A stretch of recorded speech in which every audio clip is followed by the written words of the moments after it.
margi ahinya to motelo ne yiero ma higani. Magi oting'o jochung' mawuok e kor gwenge kuchande bende gibiro nyiso jopiny ni wan to manifesto marwa ma en magi. Manifesto no en magi kendo onyalo loko ngimau e yo machalo kama. Mago gin gik ma bende jopiny kata japiny ma jago ombulu nyalo tiyo godo e yango ka bende jatelo modhi yiero en mano mong'e dwaro mare. En mano mong'eyo gima nyalo konye, en mano mong'eyo pek ma okale, to bende en mano mong'eyo chandruoge ma gweng' modwa rito no kaloe. Raila Amolo Odinga kabiro loso e manifesto mare kawuono nyakwara Ramogi. Obiro mulo thuok weche motenore koda gigo ma piny Kenya osebedo ka yudo e pek nikech en jatelo mar piny Kenya. Kaendi obiro nyiso oganda gik ma kopono timo to piny Kenya nyalo bedo gi kwo, piny Kenya nyalo bedo gi lokruok, piny Kenya nyalo go ndamo e yore mopogore. Maendi obiro timo mondo mi oket kare yot e seche ma poni obiro kawo telo mar piny Kenya. Kik obed ni oringo oko ma gik ma samoro neno kaka lek mage monyalo chopo ne oganda jo Kenya. Thuolo moro amora kaendi wageno ni jotelo pod medo donjo e Nyayo National Stadium kamibage nyasi ni, kendo wuon siwi nyama kawuono miluongo ni Raila Amolo Odinga ema biro yao kendo keto ayanga manifesto mare. Ibiro tene kod jalupne Martha Wangari Karua kagi yango ne jopiny gik ma gibiro timo ponono ni telo mar piny Kenya obiro lware lwetgi tarik 9 dwe mar 8. Wanyalo paro e higa mar 2017 e kinde mar Raila Amolo Odinga yango manifesto mare. Jojubilee noyango margi e Kasarani Stadium. Raila Amolo Odinga kaachiel kod kwethne mar NASA bende noyango margi. Wach mokwongo mane gimiyo pek ne en wach mar achiel mar oganda. Wach mar achiel mar oganda ni nyakwara Ramogi king'iyo chakruok mar Azimio la Umoja One Kenya nyiso ni duol no kende kata dhok no kende, nying no kende yango achiel mar oganda. Azimio la Umoja, dwaro kata gombo mar bedo e achiel, bedo kanya achiel, wuothe twech achiel. One Kenya, Kenya ma en Kenya moriwore. Mano wach ma king'iyo andika mar nying duond bura mar Raila Amolo Odinga dhi manyo godo tend piny Kenya nyiso achiel mar oganda. To ma bende gima nondiko e manifesto mare namba mokwongo e higa mar 2017 kano dwaro mondo mi oganda jo Kenya bedo achiel mar oganda ka piny bedo mongirore. To bende par ni winjruok margi gi Uhuru Kenyatta iwacho ni notim mondo mi oganda jo Kenya obed e achiel. Nyisni kata bed ni nitiere pogruok maka kod kacha e weche mopogore to pod oganda jo Kenya nyalo bedo e twech achiel, pod ginyalo bedo e winjruok achiel, pod ginyalo dhi kamoro achiel ka gitiyo kaka oganda achiel. Mano wach ma bende nitie ka nyakwara Ramogi. Omiyo manifesto mar Raila Amolo Odinga bende inyalo po ka inenoe wach madhiriwo wi oganda jo Kenya. Nyiso ni kata mana winjruok mano miyo tungni mane obedo tok yiero mag 2017 cha orumo ne en bedo achiel mar oganda kokale mosruok mano bedo kinde gi Uhuru Muigai Kenyatta ma bende noland kaka jaloch e yiero no. Nyakwara Ramogi nitiere weche mag kedo kod tuoche kaachiel koda bende neno ni oganda jo Kenya yudo thieth manyangafu kuonde machiegni kodgi. Gin moko kuom oganda jo Kenya gigo moganda jo Kenya geno winjo e manifesto mar Raila Amolo Odinga kawuono ni. Tipo ma mineno go nyakwara Ramogi mago gen mana miende ma ineno kanyo endo ka jogo ma ochung' kendo donjo e romo mar Azimio la Umoja mar yango manifesto mar Raila Amolo Odinga Nyayo National Stadium gimiel ka ginyiso mor margi ni odiochieng' ochopo ma gin bende gidwa tang'o ne oganda jo Kenya. Raila Amolo Odinga dhi tang'o ne oganda jo Kenya gik ma owinjo ging'e ni odhi tiyo godo e tayo piny owacho mare kendo gik mobiro chopo ne oganda jo Kenya bang' pono ni okawo loch ma pacho ka yiero mag 2022 ni. Erokamano ahinya. Arito manifesto mar Raila Amolo Odinga mano Bishop Okoth Okoyo wuod Nyasaga. Erokamano ahinya. Jomoko bende wacho ni ngima mosebedo matek en achiel kuom gigo madwar ni mondo mi Raila Amolo Odinga one ni okete maino kaka inyalo dwok ngima kik bed mapek ne oganda jo Kenya gi sani endi. Jomoko bende wacho dwaro mar pesa mar hola ma kokaw to ok dwok gi nyinyo moro e wiye kata ok dwok gi pesa moro masanje e wiye. En pesa ma kokaw to ng'ato nyalo tiyo godo mar mondo mi obed godo kaka siro mar chungo chako gire moro manyalo konye ganyuola mare gi gweng' kanyakla achiel nyakwara Ramogi. Weche mag pur gin weche ma oseketi kaka dwaro mag oganda moko. Kendo jogo mani Kisumo wacho ni weche mag chiero kendo kembe machalo kaka mago mag loso pamba, kembe mag sukari ma bende chal gima koro mbemore piny kata ni kod pek moro gin moko kuom mago ma bende iwacho nyakwara Ramogi. Bende nitiere dwaro mar mondo mi ket Kisumo obed achiel kaka kanyo ma iluongo ni log tich mag weche mag ohala e pinje mag Afrika ma ugwe kod madiere. Kaluwore kod dongruok mag sigana mar pinje, gidwaro ni mondo Kisumu oketi e weche mopogore opogore nyakwara Ramogi.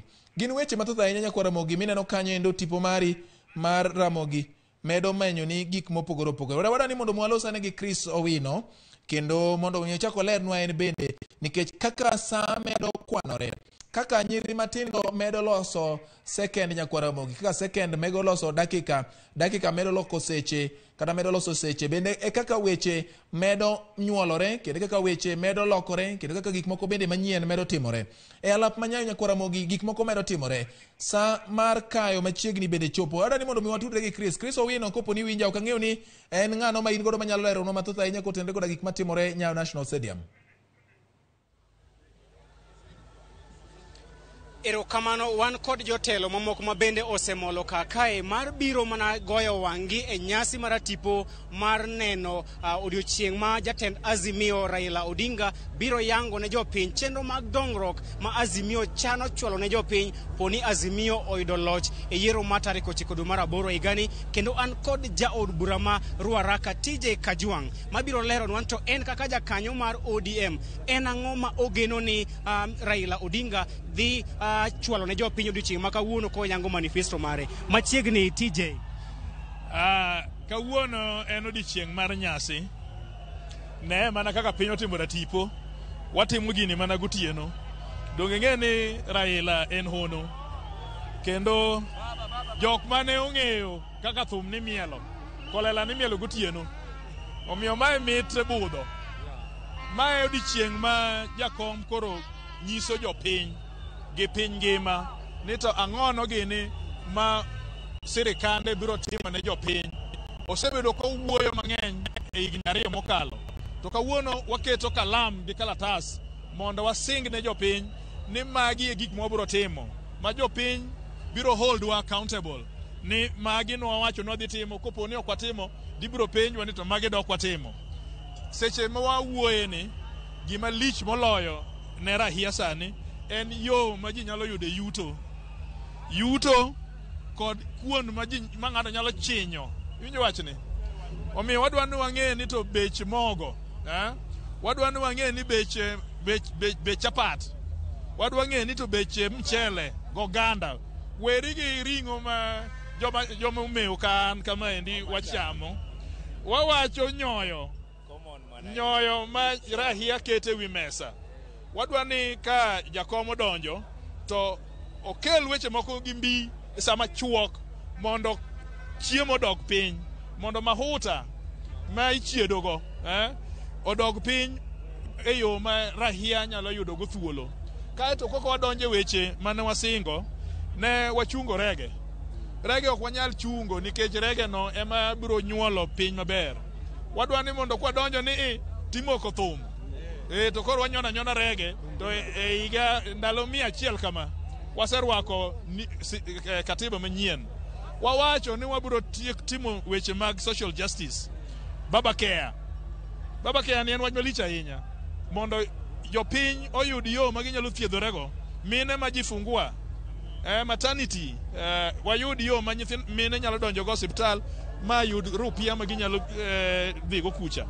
To maduong' wawacho kaka jogagi wan wadak Madhare, to Madhachwa niendi wan bwaneno ni inyalo gernwa ute malong'o, wan bwanyalo dak e ute malong'o kaka joma moko.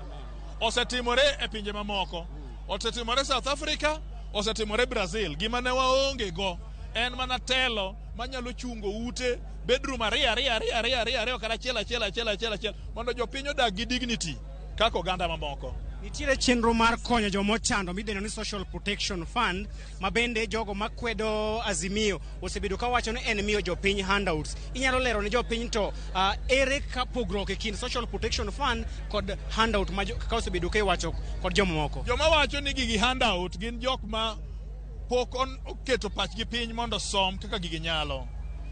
Wan ok wawacho ni wabiro chungo ji to wariedo ji ni wamiyo pesa, mano handout. Wawacho ni nitiere vulnerable, jodongo ma ok nyal, ojende ma nonyuol orphans, nyithindo manitiere homes nyithindo mineno ni streets kagi endi gin jok maonge yo ginyalo go to waketo gi program kidhi America sani endi nitiere program ma jok ma nie streets iluongo ni homeless jogo nigi program ma sirikal golo pesa to chiwo to gi survive go o piny ni endi anyisi gima timore midhiero ma wan go en corruption gima Raila donja ni to timo to oloro corruption kada mana for 2 months kende Kenya ka nigi pesa mang'eny moloyo minyalo gol mondo watim go gimiluongo ni social justice omiyo ok en handout sirikand Raila en sirikal ma ji biro tiyo tich makata Napolo onge tich nyaki ti maluchi chwer e kichiem nitiere kweth mosebedo ka wacho ni udhi gore aching kod mibadhi e pacho kae ka giwacho ni moko kuom jogo manie Azimio gin jogo ma mibadhi kama KEMSA osemieno ere ka unyalo wacho gi wach man ewi wach mar kedo gi mibadhi mago to propaganda magufumi an achiel kuom members mag Public Investment Committee an mana yalo wach mar KEMSA nobiro ka anie kamati onge ng'ato mang'eyo mani Azimio ka mane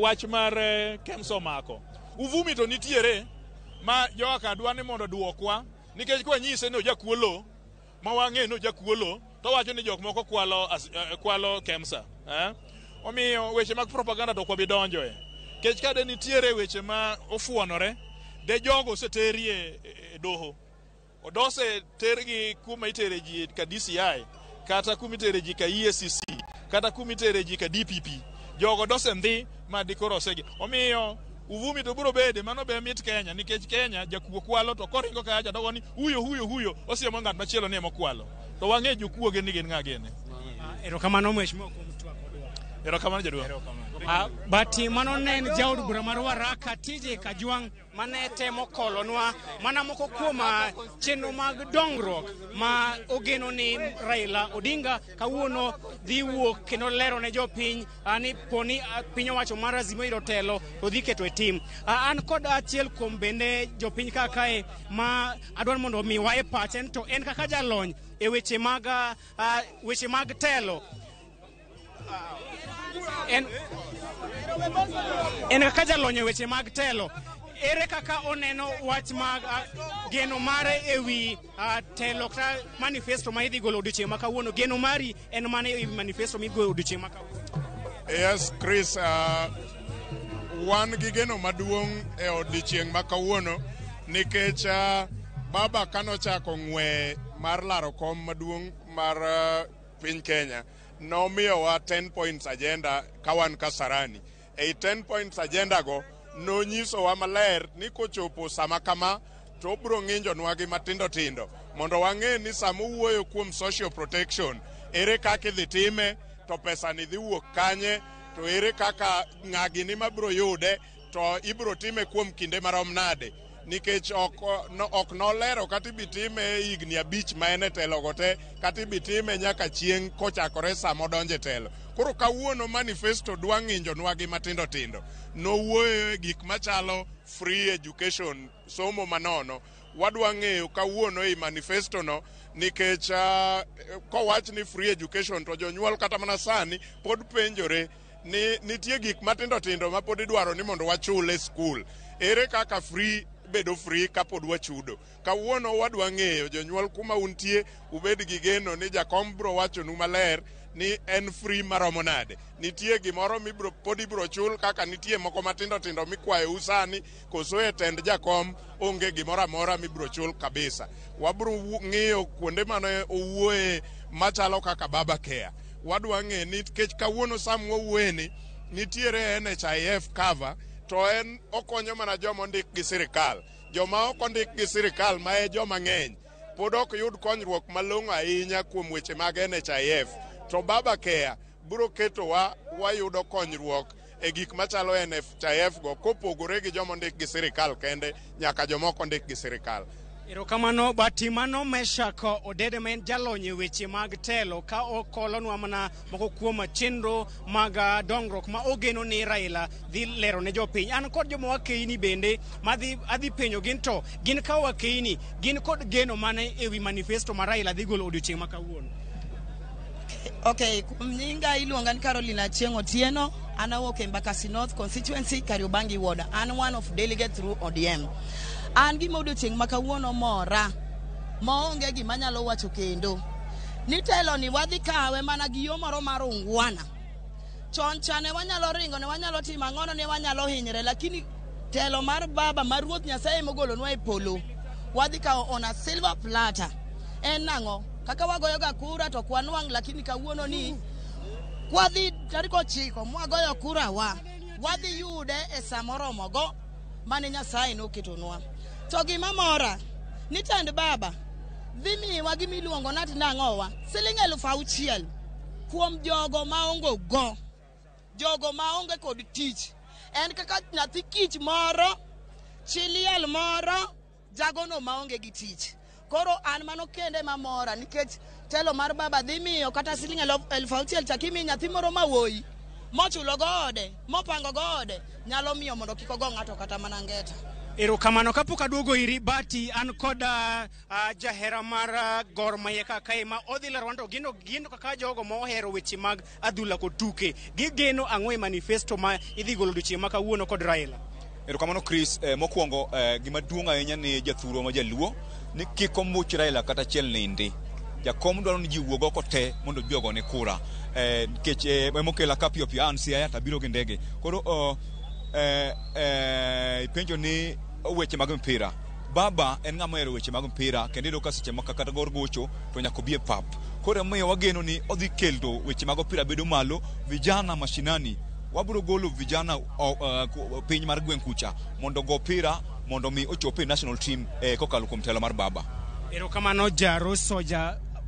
Jopiny ng'eng to gidwaro golo pach. Kita kamano odakwa kawo pas gi duto nikech pod wagoyo tach kakae, wabiro migi thuolo e kinde ma kendo waduogo kakae mar mondo wayud pach gi ni to bende geno mane gin go ochopo kare kose geno mane gin go ok ochopo kare. Kita kamano Bati en nyaka sani pod jopiny kod johera mag Azimio pod orito kod siso biro mar ogai mar Azimio Raila Odinga mar mondo oler na gin to en agenda mane men kodo mar konyo piny Kenya ka osebedo ka wacho ni Azimio en mar kelo lokruok e pacho kae. Pod wagoyo tach ka pod waketo itwa kendo gini wabiro cholo ni achiel kachiel ka motimore seche motimore mar neno ni japiny oyudo gigo duto tema idhi singo odiochieng' ma kawuono e kinde ma Raila dhi dhienyo e lela manifesto mare seche ma omole pautuke manyayo. But Erokamano ahinya Chris Owino ka imedo miyo mathoth ahinya kowuok Nyayo National Stadium. Waneno ka chenro pod medo ikore kendo jotelo mopogore opogore oseyuoro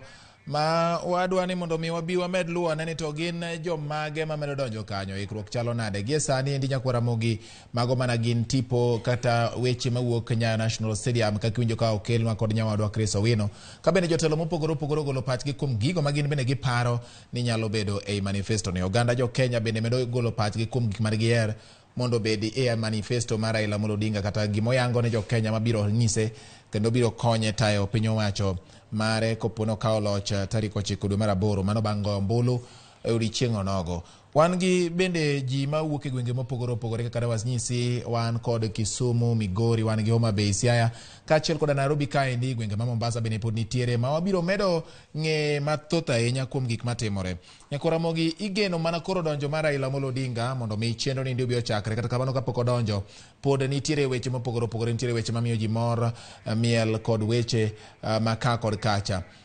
Mor ma oganda ni godo en ka gidhialo kendo gisungo ne piny mangima weche motenre koda gigo mane giher mondo giti godo e telo ne piny Kenya kochopo tarik 9 dwe mar 8 kopo ne gikawo telo mar piny Kenya. Nyakwara Ramogi gima daher mondo mi anyisi ni manifesto ni bende biro nyiso tudruok ma piny Kenya nyalo bedo godo e kinde kod pinje mamoko. Nyiso ni piny Kenya nitiere chike moko mogolo kata mosumo kowuok e pinje mamoko, to piny Kenya bende nitie bwo riwruoge mamoko. Inyalo paro ni Raila Odinga en jachung' mar pinje Afrika weche mag tudruok mag nderni, weche mag reru kaachiel koda dongruoge machalo kod mago.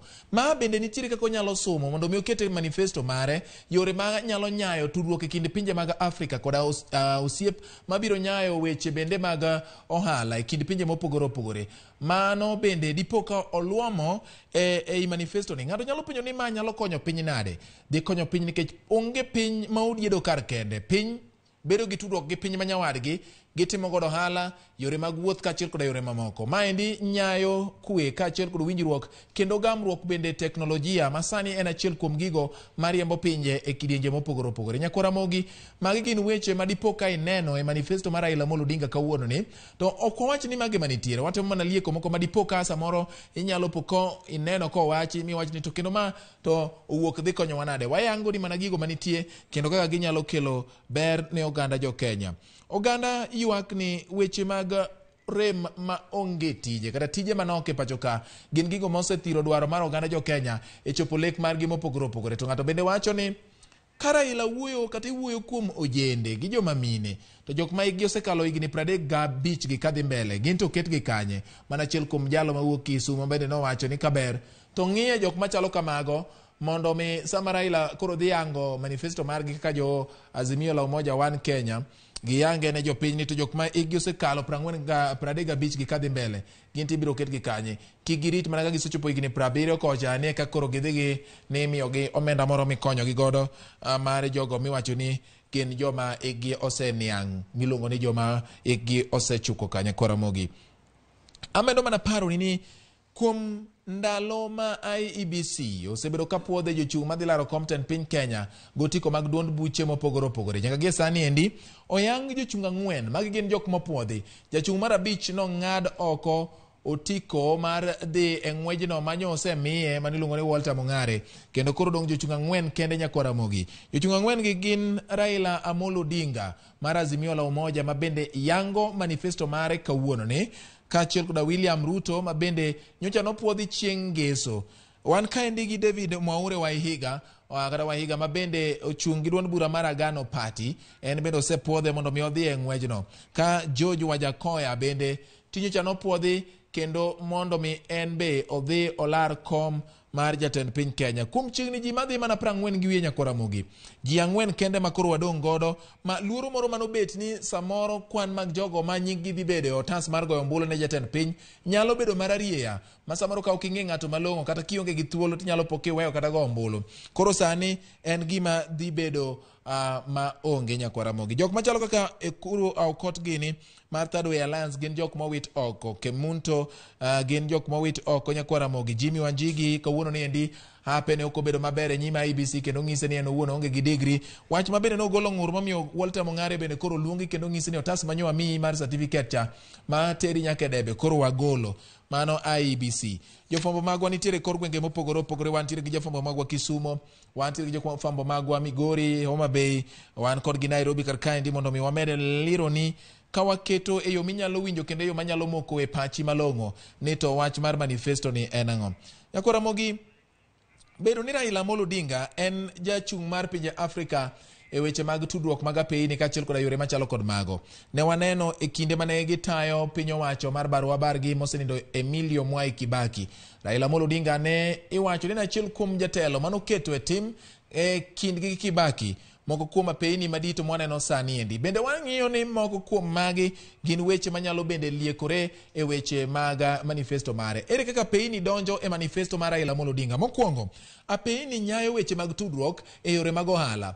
Apeyini nyayo weche mag tudruok e weche mag tudruok e kind jopiny miluongo ni social connectivity. Ma bende en achiel kuom gino ma samoro inyalo wachi ni nyalo nyayo bende yore mag yuto mag piny Kenya. Ng'eni ka apeyini beyo to nyiso ni ohala nyalo timo maber. Ohala katimo maber to chumi mar piny bende nyalo timo maber.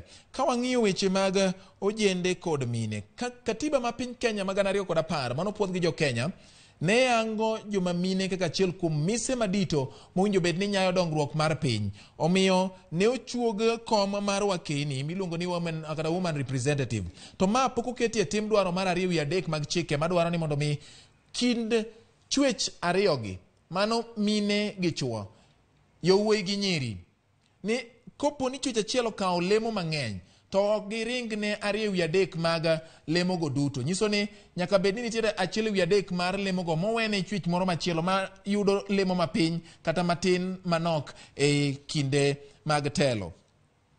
Telo mag ojende Nyakwaramogi gin achiel kuom gigo mibiro ng'i, to ka ok pogore gi mago, ji bende wacho weche mag somo manono. King'iyo sekta mar weche mag somo Nyakwaramogi, en sekta ma osebedo ka miyo piny Kenya go ndamo. Nikech iwacho ni owinjo bed ni keto piny Kenya opara mabiro miyo oganda jo Kenya bedo gi lony ma kata ka ok giyudo tich e pacho ka, to ginyalo yudo tich e pinje maoko, nikech tijegi biro nikech tudruok makare. Tije miyudo e pinje maoko biro nikech tudruok makare. Inyalo paro kane Raila Amolo Odinga odhi limbe mar piny mar Amerika kaachiel koda piny mar Ingereza, ne otemo nyiso oganda jo Kenya modak e pinjego moko kuom gigo ma osewacho ni onyalo timo koda kaka onyalo jiwo yore mag tudruok mopogore opogore. Magi duto Nyakwaramogi gin mondo mi ibed gi ng'eyo kuom gik ma inyalo medo ng'eyo kotenore koda wach mar Raila Amolo Odinga gi manifesto mare. Nyakwaramogi nitiere weche mathoth ahinya kaendi. Bende kadok ni chien kuchande, ji ne nitiere chiegni madhi 17 manyocha ne owinjo bed ni IEBC goyo kogno mar ng'eyo ka bende giromo bedo e telo mapiny ka kana mathur kaendi. Magi noting'o ji mabende noting'o joma wakeini kaachiel koda joma chuo bende. Gima bende ing'iyo ka ni onge jachung' manochung' kien ma onge duond bura moro amora miluongo ni independent ma okalo penj mar IEBC. Ng'eyo mar ni to ang'o momiyo gikalo penj ni Nyakwaramogi, IEBC biro lero.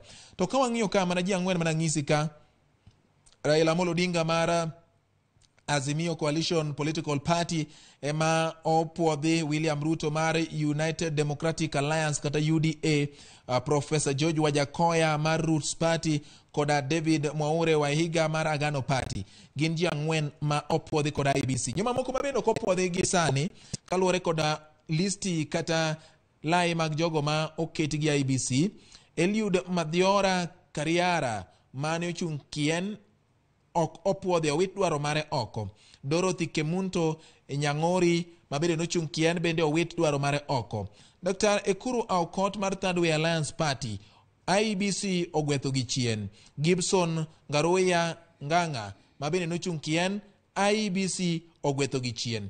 George Munyota mabende nochung' kien bende IEBC ogwetho gi chien. Jeremia Nyaga IEBC odiro kucho. James Kamau ong'is ni okiromo telo ne piny Kenya nikech pok ichopo dwaro mag chike mag IEBC. Jimmy Wanjigi mar Safina Party bende ne ogweth oko kawuono Nyakwaramogi gi IEBC. Juliet Munyeki mabende nochung' kien bende ogweth oko. Kasto wan gi Justus Juma mar duond bura mar Justice and Freedom, en bende owite oko kuchande. Peter Mumbiko King'ori ma ne ochung' kien Nyakwaramogi mabende en jalo manokwongo donjo e nyim duol mar IEBC mondo mi puodhe, en bende owite oko. Kaso wan gi Walter Mung'are mane oma certificate miluongo ni ochung' gi Umoja Summit Party, en bende owite oko odiochieng' ma kawuono bang' Jimmy Wanjigi tero ng'ur mare. Jimmy Wanjigi ochalo mana nyithindo mane iyudo ka gindiko ansa machal, to japuonj samoro odhi odok ne nyathi achiel, dodok ni to ansa mi anti nega ka, to nyathi machielo ne ti ichuone, ere gimomiyo itimo ma. Mane gima Jimmy Wanjigi otiyo godo kawuono, moluonga Walter Mung'are ma ong'ad otiko mare mane yiene mondo mi odhi olar kom jatend piny Kenya. Kaso wan gi ng'ato miluongo ni Njeru Kathangu mar Ford Asili Nyakwaramogi, en bende owite oko. Maendi otim kaluwore koda kidieny mar 43 kare mar 2 C mar chike mag weche mag yiero e pacho ka mabende nolose higa mar 2012 mamiyo IEBC thuolo mar timo kamano. Mago gin mana weche ma wamedo lidho ni Nyakwaramogi ka koro kalo dakika 9 bang' saa 1 mar midhiambo. Warito donjo mar ogai mar Azimio la Umoja Raila Amolo Odinga mondo mi chenro mar Yango manifesto mare ochakre yanga. Maendi en gima ne wachako luwo ni chakre saa 10 Nyakwaramogi, kapod wamedo dhi nyime okang' ka okang' mar mondo mi wang'e ni to ginang'o gini mamedo dhi nyime e yore makochande. Yore go mag jiwo johala matindo Nyakwaramogi. King'iyo piny owacho mar Uhuru Kenyatta nowuoyo ahinya e weche mag bero johala matindo miluongo ni SMEs, kata mana gedo mag udi mago manengo gi yot. wabiro ng'iyane to bende dipo ka nitiere gik moko ma Raila Amolo Odinga biro somo kaluwore kod okenge manoseketi gi piny owacho mar Uhuru Muigai Kenyatta makoro tieko thuolo mare mar telo tarik 9 dwe mar 8 mar higani kinde mibiro go ombulu. Poni oni osomo magi to gin mage nikech Raila wuoyo kuom gik moko aparo. Uhuru Kenyatta noketo gik moko 4 miluongo ni the big 4 agenda. Magi noparo ni nonyalo tiyo godo mapiyo mar chopo dwaro mar oganda jo Kenya kendo kelo lokruok mar ngima. Raila Amolo Odinga omedo gik moko 6 ka poneno ni onyalo kawo magi bende. Wadhi ng'iyane ni gin mage to gin yore mage mobiro tiyo godo e chopogi. Penjo maduong' ahinya en wach mar mibadhi. Mibadhi en gino ma ikedo godo kendo nyaka ket okenge makare. Nyaka ket okenge makare mar neno ni okete kendo othire e yo madwarore. Magi dwaro riekni maling'ling ma ibiro ti godo ka oting'o weche mag fuaro gik moko maling'ling matimore gima e bwo pi. Jomoko wacho ni timore e tok pasia, timore yore moko mag jokoyieyo. Nitiere rode moko mag jokoyieyo nyakwa Ramogi miyudo ka samoro jomoko ma jomibadhi tiyo godo e luchruok gi gik mokwal. Magi gin gik ma aparo ni e manifesto mar Raila Amolo Odinga onyalo yango yore mobiro tiyo godo e thiro timbe mag mibadhi gi kendo neno ni piny Kenya oyudo mwandu ma owinjo bed ni chopo ne jopiny kendo gichopo ne jopiny tok mana chopo ne jopiny kende, chopo kendo tiyo e yo makare ne jopiny. Magi gin gik ma warito mar mondo mwang'e e wach mar manifesto kata mise mar Raila Amolo Odinga biro tiyo godo e tayo piny owacho mare kochopo bang' yiero ma tarik 9 dwe mar 8 poni obiro yiere kaka jatend piny Kenya e yiero no. Weche nitie mathoth ahinya nyakwa Ramogi kendo aneno ka Nyayo National Stadium bende weche medo dhi e nyime ikruok irito wuon Siwina, irito jatelo maduong' Raila Amolo Odinga. Gie sani endi nyakwa Ramogi ing'isa ka ni winjo bed ni wang'ado kendo wadhi e Nyayo National Stadium kocha mondo mi wawinja ni to weche chalo nade. Ka kamano bati warito manifesto mar Baba Gilio Homa Bay wan ka mana gi Ramogi TV kendo warito Baba mani luongo ni Julia Ngwen mar yaw pachi kwa bwai Nyoniang. Wadani watude gi Chris Owino mabende inyisa no sedo jatelo machielo mondo mi ofuonwane ka keto gi yo minyalo winjo nyakwa Ramogi wach mar manifesto mar Raila Amolo Odinga. Chris Owino adugo kuomi kendo kuom thuolo machielo aduong'o dhodi mondo mi nyiso ni to Nyayo kanyo gin ang'o gini makoro osechopoe gie sani.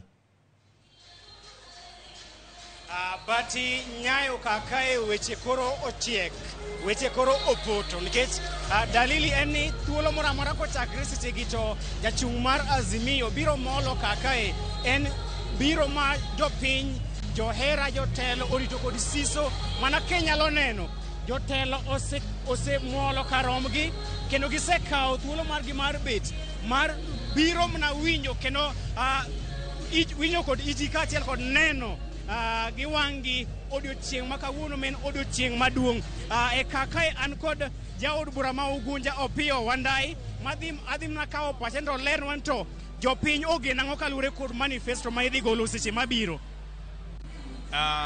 Kawuono wan gi mor ahinya nikech ma odiochieng' ma jatelo kata jachung' e ticket mar Azimio la Umoja Coalition Party Raila Amolo Odinga landa ayanga chenro men kod jo Kenya mobiro chopo kare kango seyiere obedo president mar 5 mar Kenya tarik 9 dwe mar 8.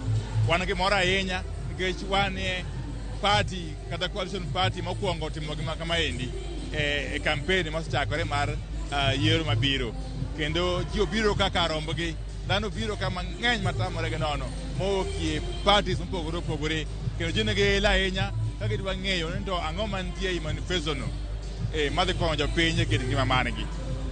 Inyalo lero ne jopiny migosi Wandai ni to manifesto ma idhi golo kawuono ni en manifesto mampile ma igole to bang' gole tiweye ka kanyo kose udhi kete e tim koponi uyudo telo e yiero ma higani. Pogruok mantie higani en ni manifesto mwagolo kawuono en manifesto madhi tiyo nikech wan gadiera makende ni jakom Raila Amolo Odinga idhi yier president tarik 9 dwe mar 8. Wan gadiera ni manifesto ne dhi konyo Kenya kendo waseng'iyo iye en manifesto moting'o weche mabeyo beyo kod mpangilio manyalo konyo piny kod jopiny to meiye. Erokamana enyamano jaud bura ma ugunja opio wanda iwan kod jakom ODM John Mbadi mabende odhi lero nwanto en jatelo machiegni kod Raila Odinga bende oseneno moko kuom gigo ma dibede manifesto makawuono. Well, manifesto makawuono waseneno jomoko kuom osenene and jomoko kuom osebedo ka participate lose and so en already wang'eyo gik ma jakom dhi wuoye but koro en odhi timo official unveiling of the manifesto odhi yange ayanga but gik mane iye gima nyalo wacho maduong' nang'eyo ni manifesto ne dhi golo pesa keto kuom jopiny iluongo ni investing in the people so jakom biro lando ayanga items gi gik modhi timo ka wadhi mbele. Nitiere chenro miluongo ni 10 points agenda mano chenro adito mapar mag Raila gibende gidhi bedi manifesto kose. Of course 10 point agenda go e siro ma ogere manifesto mare to obro dhi wuoye malach odhi yawe malach kendo koro dhi nyiso kaka gigo onego bed ni timore koro mane en pogruok mane manifesto gi ndika 10 point agenda mi koro odhi lero kaka gigo bro timore e bang' higa chakre samo kawo gotelo dwe mar 8 nyaka higa 5 erokamano Bati wan kod governor ma Kisii James Ongwae. Governor, maybe you can just tell us the Right Honorable Raila Odinga has been talking about one county, one product. What do you make of it? Jothurwa mar Nyanza wabiro kae ni safari ma we started secret to gima dwaro ng'isi ni this time there is no joke. One joke Kisii wabiro miyo the 5th President of the Republic of Kenya Raila Amolo Odinga wabiro miye 100%. Wadwaro neno jo Kuria, jo Dholuo gi jo Kisii nyaka wamiye 100%. To wach mar one county one product. One county one product, that's very important. Nyakwa yudo product mar jo Kisii, product mar jo Luo, product mar jo Kuria. Very serious. So tutangojea mambo ya mzee bila taongea hapa leo. Asante sana. Thank you very much. Manone wan loso kod Governor ma Kisii James Ongwae mabende leronwa geno mare tu ewi manifesto ma idhi golo odiochieng' ma kawuono. Waneno ka jotelo pod ogo tach kae kendo we wawuoth mondo wamanynu jotelo mabende nyalo nyiso wanito gin ang'o ma gigeno. Waneno jaod bura ma Embakasi East Babu Owino mabende obiro lernwa wanito en ang'o ma jopiny en ang'o ma jokanyanam oripo bed ni gigeno e manifesto makawuono. Babu Owino machiegni Ramogi TV nyalo lero wanto manifesto ma urito ni ere pogruok mare kod manifesto mamoko mosekalo machien. Pogruok gi mane? Manifesto moarito odiochieng' makawuono ni pogruok mare kod manifesto mamoko en mane? Manifesto makawuono ni en a very special one nikech give an opportunity to so many people. Give opportunity to the youth, opportunity to women and opportunity to the old. Kawuono Baba is going to tell us what Kenyans are going to get in his government. So everybody in this government of Raila Amolo Odinga will have a stake, is a stakeholder in it. Dhiang' ni duong'. Jomoko boyudo wich dhiang', jomoko boyudo gok dhiang', jomoko boyudo tie dhiang', jomoko boyudo nyimbich, jomoko boyudo yu dhiang'. Onge ng'ata ma dhiang' ok boyudo part mora mar dhiang' ma monyalo go kata riembo go lwang'ni. Tang'eyo ni kwang'iyo kata wach education. Baba dhi ensure nitiere free secondary education. Nyithiwa maonge pesa, jonyuol maonge pesa kik bed gi wari mora mora, kik gibed gi to mora mora. Giyudo an opportunity nyithindo dhi somo nono. University bende nyithindo bende dhi yudo opportunity mondo som. Koro an aneno maber kabisa kiwe mano wach mar tich. Rowerni matindo idhi mi tich. Tijeno ema wadwa ni wa create nikech because of tich ka onge to criminal activities bedo mang'eny, insecurity bedo mang'eny. Tijno ema wadwa hakikisha ni wayudo, alafu every region will be sorted as per their problems. Mora mantie problem, wabong'iyo ni problem gino ginang'o. Kuonde moko ndeche, kuonde moko pi mimodho, kuonde moko tich, kuonde moko wach fino to will bomba mako kila ng'ata. One together. Erokamano mano ja od bura ma Embakasi Kis Babu Owino ka oleronwa moko kuom chenro ma ogeno nwang'o ewi odiochieng' ma kawuono manifesto ma idhi golo thuolo moro amora kochakre siegi kod jachung' mar Azimio Raila Odinga. Ok en kende, jotelo mag Azimio ogoyo tach kaka kendo wadhi mi ja od bura Mark Nyamita mondo olerwa to ento kamobetie ogeno ang'o e manifesto ma kawuono. Machiegni Ramogi TV inyalo lero ne jopiny ni jopiny ogeno ang'o e manifesto midhi yawo odiochieng' ma kawuono. Kawuono en odiochieng' maber ahinya ma ker marwa madonjo dwe mar 8 Raila Odinga cha nyiso ayanga gigo modhi timo ne Kenya koseyiere. Omiyo wan ka mondo mi wachik itwa ka wan kod geno malich ahinya nodhi wuoyo wach mar dwaro tije ma osechando jendewa e Kenya duto.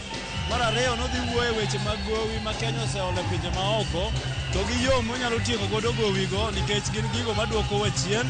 Mar adek odhi wuoyo weche mag pur mosebedo kuom achiel kuom chonge madongo mag weche makelo mwandu ne Kenya.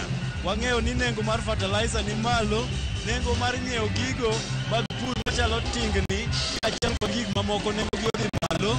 Odhi nyisowa kaka nengo gi biro dok piny mondo pur odhi malo.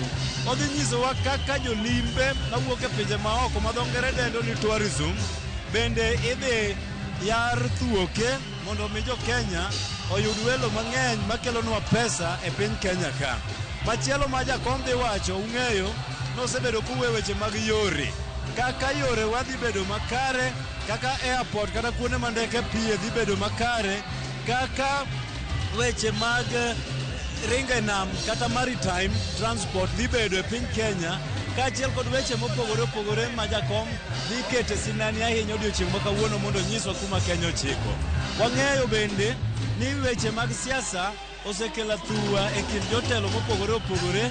Jakom dhi wuoye kaka onego wabed kod kwe e kindeni ma watimo wechewa mag campaigns e piny Kenya mondo mi kik ng'ato hinyre, kik wawit jowa kuom thoe manono, kaachiel kod weche mamoko ma jakom dhi timo e sinani ahinya odiochieng' ma kawuono.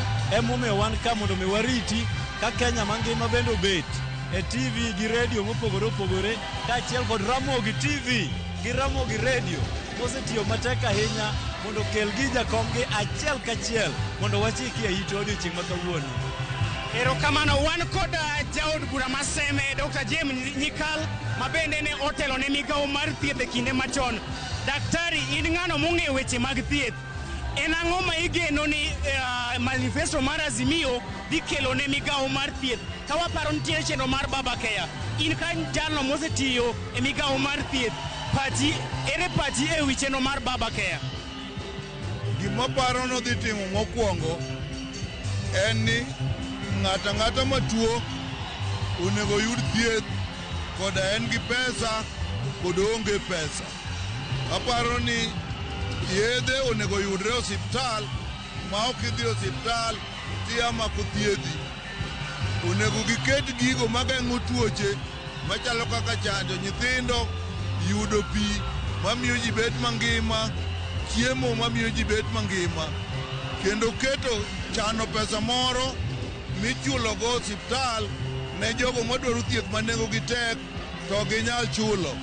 Kendo kuonde mag thieth onego bed machiegni gi ji ma ng'ato ok wuoth mabor ahinya moloyo kodhi dwaro tuo mokwongo tuo.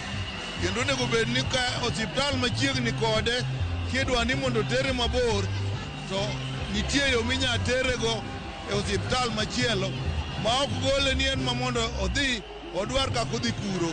Ka ginyalo timo mago to nyalo dhi maber. Kamano ye Dr. Nyikal, mano ja od bura maseme Dr. James Nyikal kaleronwa wach chung' mare e wi chenro mar Baba Care mar miyo jopiny thieth e nengo ma okonyore. Ka nyalo paro Dr. James Nyikal nosebedo jatend migawo mar thieth e bwo loch mar Mosenindo Mwai Kibaki. Ka thuolo moro amora kochakre sechegi jachung' mar Azimio biro molo kaka en nikech safar mare osewuok kendo safar mare ochomo e paw tukeni manyayo, kendo wan kod geno ni gino ma jopiny osebedo karito kod chia siso kod mor gikone dhi chopo kare e kinde ma odhi molo kakae mondo oyang e lela, opedh e lela chenro mage mag dongruok ne oganda jo Kenya. Ka bende jogo mwaseloso kodo ka iwinjo en ni jopiny kaachiel kod johera mag Azimio nigi yie kod geno ni ma e kinde mar Raila Odinga kao telo mar piny Kenya, kendo giwacho ni telo mare gino mane miyogi ber kendo gino mane loko piny Kenya. Mago duto warito winjo e seche mano molo kakae mondo olelnwa owuon ni to en ang'o ma oiko ne oganda jo Kenya, ang'o manie dero mar Azimio ma oganda jo Kenya onego bed ni geno e kinde ma gidhi yiero tarik 9 dwe mar 8 higani. Mago duto warito iko, kendo en mor, en ilo, en miel, en sigalagala, en mor motimo aput nikech jopiny oikore mar winjo kachiel gino ma Azimio ikonegi poni gikawo telo e yiero ma higani. Waduoko iri Bati mondo ilerne jopiny kinde mwarito biro mar Raila Odinga. Bati. Erokamano nya Kristo wino achiel kachiel kuwuok Nyayo National Stadium. Erokamano kuom wach makare gi nonro makare. Adwa ni mondo migie sani endi ang'isi ni tipo minenogo nyakwaromogi achiel kachiel nyamburko mag Raila Amolo Odinga koro ni endi mol ka orieyo paw tuke ma Nyayo National Stadium. En wach mane obedo ma irito gi liyo. Irito gi liyo nyakwaromogi, kendo joma thoth ne geno mar neno ni to Raila donjo saadi. Penjo maduong' ne ni to ogai mar Azimio la Umoja One Kenya Raila Odinga biro donjo saadi. Wacho ni gimoro ka gimoro mirito nyakwaromogi koro giko ne chopo. Mago gin nyamburko mag Raila Amolo Odinga donjo Nyayo National Stadium midhiambo ma kawuono nyakwaromogi. Odiochieng' ma kawuono tarik 6 dwe mar 6 2022 donjo sigana mar piny Kenya. Odiochieng' ma Raila Amolo Odinga keto ayanga manifesto mare ne oganda jo Kenya. E higa mar 2017 tarik 27 dwe mar 6 dwe machal kod manyakwaramogi emana Raila Amolo Odinga oyango ne oganda jo Kenya manifesto mare ma opogore ni odiochieng' ma kawuono en chon ne odiochieng' motelo kata chon ne odiochieng' mane otimie ma higa 2017. Raila Amolo Odinga donjo nyakwaromogi kaluwore kod wach ma wanene tipo marwa kama endi manifesto mar Azimio la Umoja idhi yangi ne oganda jo Kenya. En nyasi maduong' ahinya kendo odiochieng' maduong' ahinya ma iwacho ni oganda adhi bedo ka ng'eyo ni to gin ang'o ma Raila Amolo Odinga gi jokanyo mag Azimio keto ne jopiny. Yo mane ma idhi riemb godo kata idhi taa godo tend piny Kenya e bwo riwruok mar Azimio la Umoja One Kenya Alliance ponono ni gikawo telo kata poni gikawo telo tarik 9 dwe mar 8 bang' kosego ombulu. Nyamburko mag Raila Amolo Odinga nyakwaromogi king'iyo kanyo waneno kanyo nyamburko morieyo nyiso ni mago gini nyamburko ma oting'o jodito mag Azimio la Umoja kama oting'o Raila Amolo Odinga ma bende igeno ni biro chopo achiel kachiel nyaka Nyayo National Stadium. Gidonjo kanyo nyakwaromogi gi lak okolo kendo gidhi mos makado pani nyathi moro matin machako wuotho biro chako wuotho kodgi to pod nyalo wuotho gi nyamburko go machop kodgi marom nikech gidhi e yo mamos mondo mi jopiny obed gi thuolo mar biro koro ka gichopo to rwakgi achiel kachiel. Ng'wech mane giringo go cha nyakwaromogi koro chal ka gimoduoka airititi no piny ka biro mar Raila Amolo Odinga ka nyakwaromogi nyiso ni chenro koro chakore ayanga. Mago ineno kanyendo ka nyamburko no milo tit nyakwaromogi. King'iyo koni endi ogo koni gi koni. Mil ma king'iyo to chal kod ranyisi mar tong' gweno. Mago nyiso ni nyamburko koro dhi mos kendo joma oting'o e iye ok dwar yore mag yukni maka kod kacha. Mano nyiso adieri makende ni koro nyasi mar nyadhi. Nyasi mar yango ne jopiny kendo tang'o ne jopiny gigo moketi e dwaro mar Azimio la Umoja kaka gibiro telo ne piny Kenya. Poni giyudo telo biro chopo kare. Gin mago manitie nyakwaromogi, gin mago maramogi TV menyuni, gin mago mwasebedo kaka wachiwore mondo mi wakelni nikech mano ema nobedo singo marwa mokwongo odiochieng' mokwongo senge. King'iyo yo ma oket godo arita nyakwaromogi kata in iwuon inyalo ng'eyo ni nyamburko no en nyamburko moting'o jadito. Kendo kwa ng'iyo kando waneno ka nitiere ranyisi mag nyidho moko mawuok e nyamburko manyiso ni dipo ka ni koth ne nyidho oko kanyo. Raila Amolo Odinga kuro lor ayanga nyakwaromogi onyono gima ralum kendo maendi tere achiel kachiel nyaka kare mar bet ikowe kod kweth mopogore opogore nyakwaromogi olor dhot ka oponi oweyi oko to mana kamano ibiro nene gi oko, to kopo ni oyudi iye ibiro bedo kindiko sigana. Achiel kuom jogo moneno gi wang'gi kendo winjo gi itgi ka Raila Amolo Odinga somo sigana mar yo modhi tiyo godo ne piny Kenya poni oyiere nyakwa Ramogi.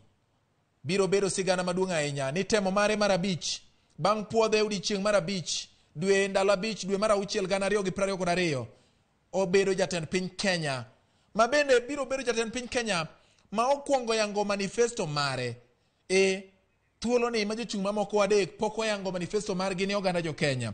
Magi gin weche ma oket kare gi Ramogi TV. Kamoro amora ma intie nyakwa Ramogi, erokamano kuom rwakeo odi, bed ni pod intie kari mar ohala to ikete Ramogi TV. Adwa ni mondo mi kora ng'isi ni weche nitiere kaendi e yo makare. Warito mar mondo mi wawinji ni to gin ang'o gini ma Raila dhi pedho ne jopiny. Jopiny osebedo ka golo paro mopogore opogore. Jopiny osebedo ka nyiso dwaro margi.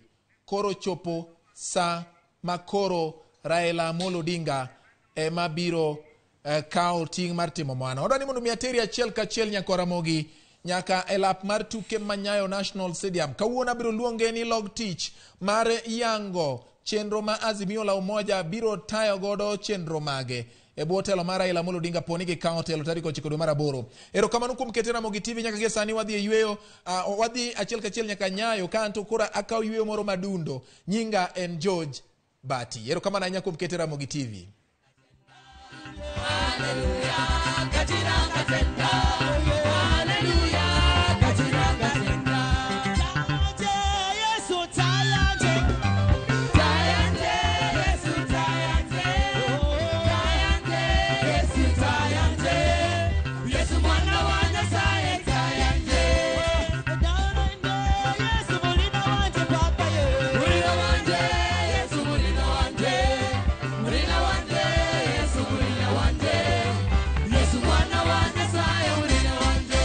Baba unijaze roho, niweze kumushinda shetani. Baba unijaze roho, niweze kumushinda shetani. Baba unijaze roho, niweze kumushinda shetani. Baba unijaze roho, niweze kumushinda shetani. Dunia ni kama karatasi bande siku moja itawaka moto. Baba unijaze roho, niweze kumushinda shetani. Vola, vola, vola, vola, vola, vola, vola, vola, inawezekana. Asante mtawala. Asante. Asante.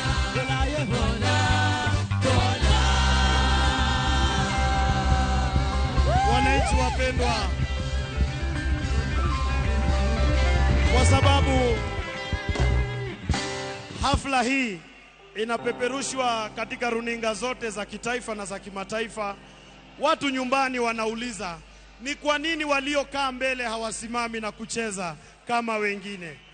Kwa hivyo ningeomba kabla kukaribisha party leaders, niombe John Mbadi, Opiyo Wandayi, Gavana Ongwae, Oduoro Ngwen, Ledama Olekina na wengine hata makao, tafadhali profesa, tusimame tucheze pamoja kwa furaha. Helen Mtawali. Na baada ya wimbo moja, wanu wadika Yesu, wanu wadika Mokima, wanu wadika Yesu, wanu wadika Yesu, wanu wadika Mokima, okodoko dikanya, wanu wadika Yesu, wanu wadika Mokima, okodoko dikanya, wanu wadika Yesu, wanu wadika Mokima, wanu wadika Baba, wanu wadika. Asante Mtawali. Asante Mtawali.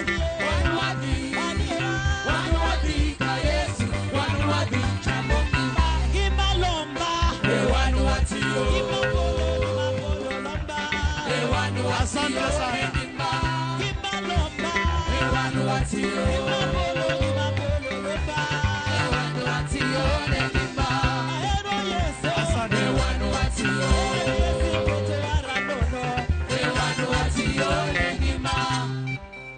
tukisalia tumesimama, nimruhusu Mike Oyer na Khadija Chaingala kurudi na kutukaribishia vinara wetu wa vyama mbalimbali. Karibuni. Asante mdogo Bagi. Asante. Azimio inawezekana. Azimio. Thank you so much and welcome. I'm standing here with Khadija Chai and we'll be taking you through this evening.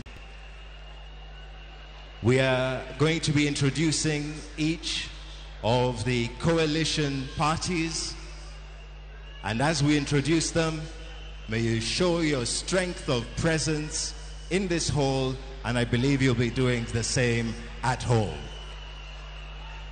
Viongozi sasa mnaweza kukaa chini kwa heshima.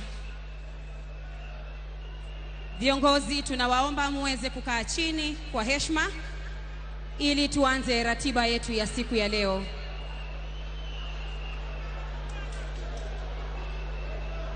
And with no further ado, please join me in welcoming Party of Growth and Prosperity, Saulo Busolo.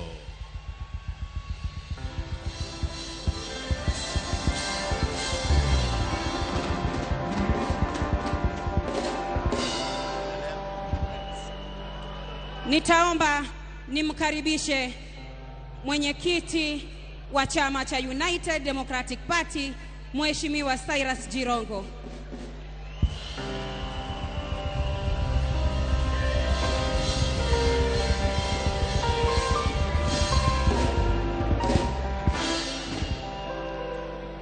And the National Liberation Party, Stephen Tarus.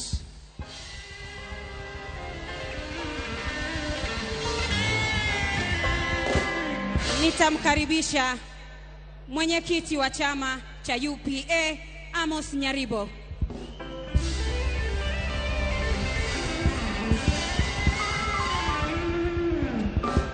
Party leader of the Labour Party of Kenya, Muhisa Kitui.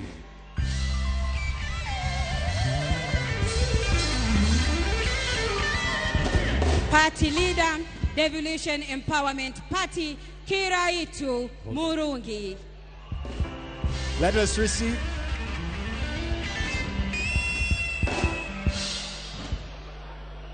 Party leader of the Movement for Democracy and Growth, David Ochieng.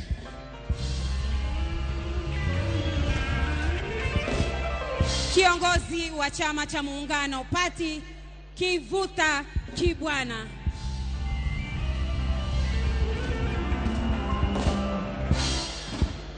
The People's Trust Party, Mutua Katuku.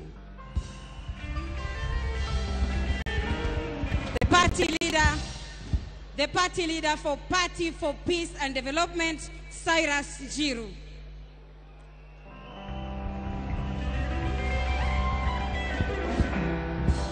And representing the Ubuntu People's Forum, Samuel Rukahu. Ali Robert.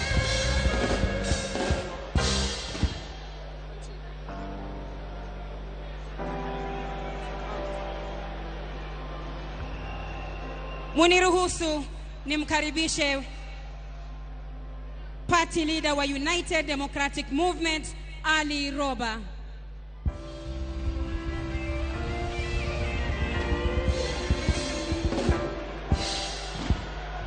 The leader of the Kenya Reform Party, Lawrence Munene.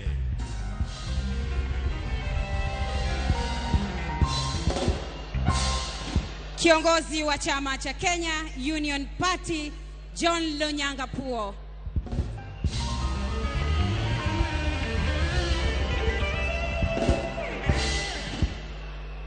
The leader of the Chama cha Uzalendo, Nzioka Waita. Kiongozi wa chama cha DAPK, Wafula Wamunyinyi.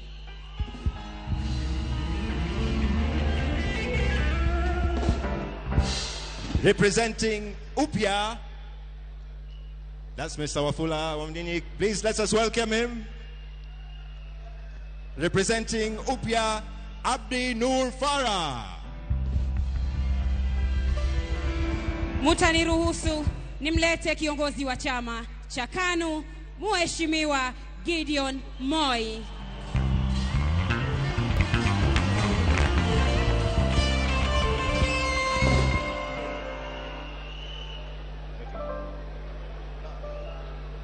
Party leader NARC, Madam Charity Ngilu.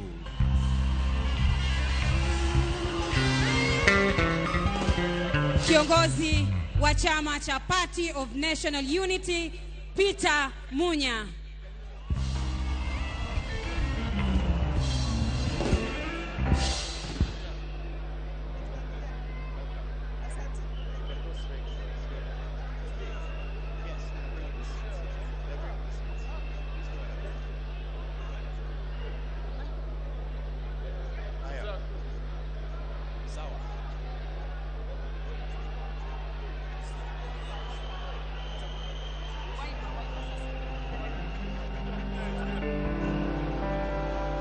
Wiper Party, Kalonzo Musyoka.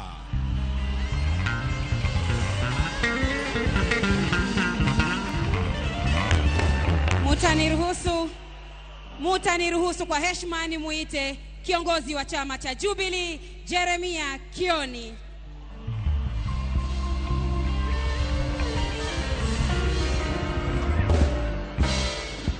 NARC Kenya, Kabala Kile.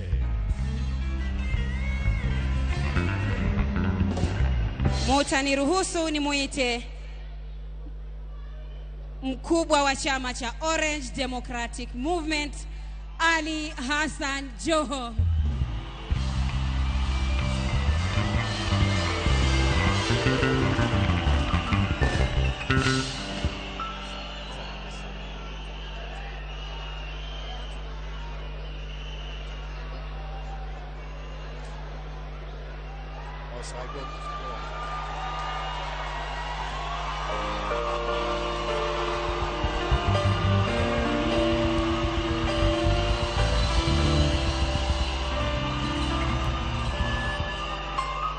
Secretary General, Azimio Coalition, Junet Mohammed.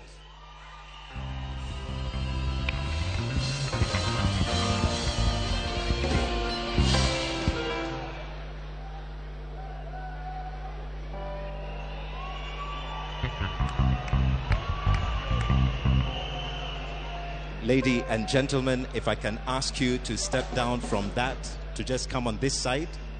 Step away. Off that. Off that. Off.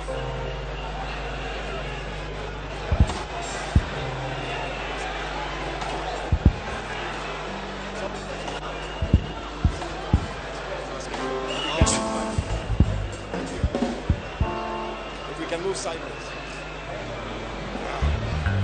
All right. Wiper Kalonzo Musyoka.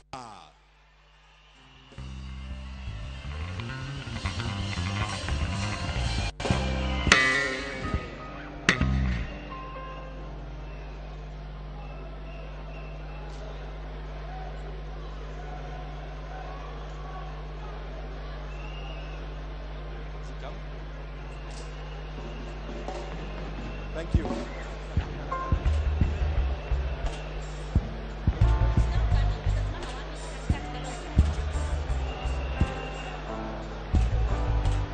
Ladies and gentlemen, Wiper Party leader Kalonzo Musyoka.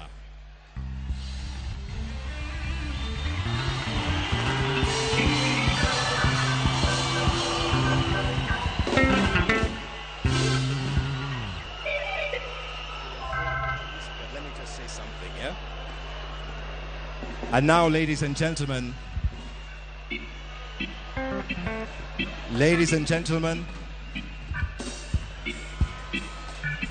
thank you, musicians. If I could ask you, ladies and gentlemen, on stage now, we want to welcome the candidate, the presidential candidate, and the running mate. Can we give all the leaders a round of applause as they take their seats?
Thank you.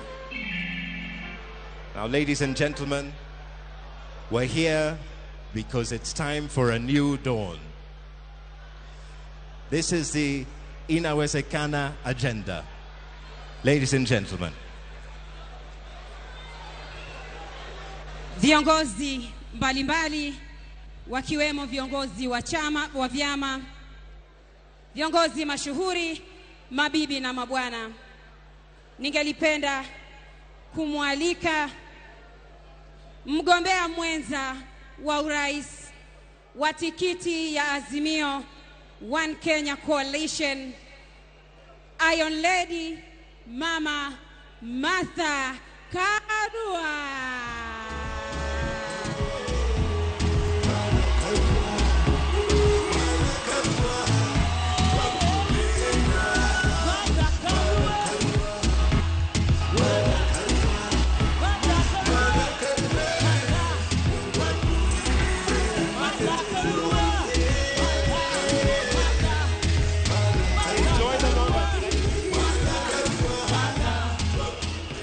Good evening, everyone, and welcome to this auspicious occasion. And without further ado, be upstanding and ready to welcome the Azimio presidential candidate and my boss, the Right Honorable Raila Amolo Odinga.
Asante. Niombe tusalie tumesimama kwa heshima ya taifa. Sote tupate kusimama, na ikiwa umevaa kofia isiyo rasmi, ni kuombe kwa heshima, taadhima kuu na unyenyekevu uweze kuivua. Tutaongozwa kwa wimbo wa taifa na wimbo wa Jumuiya ya Afrika Mashariki na msanii mwenye tajiriba kubwa kwenye fani ya ususi wa maneno, Helen Mtawali. Wimbo wa taifa.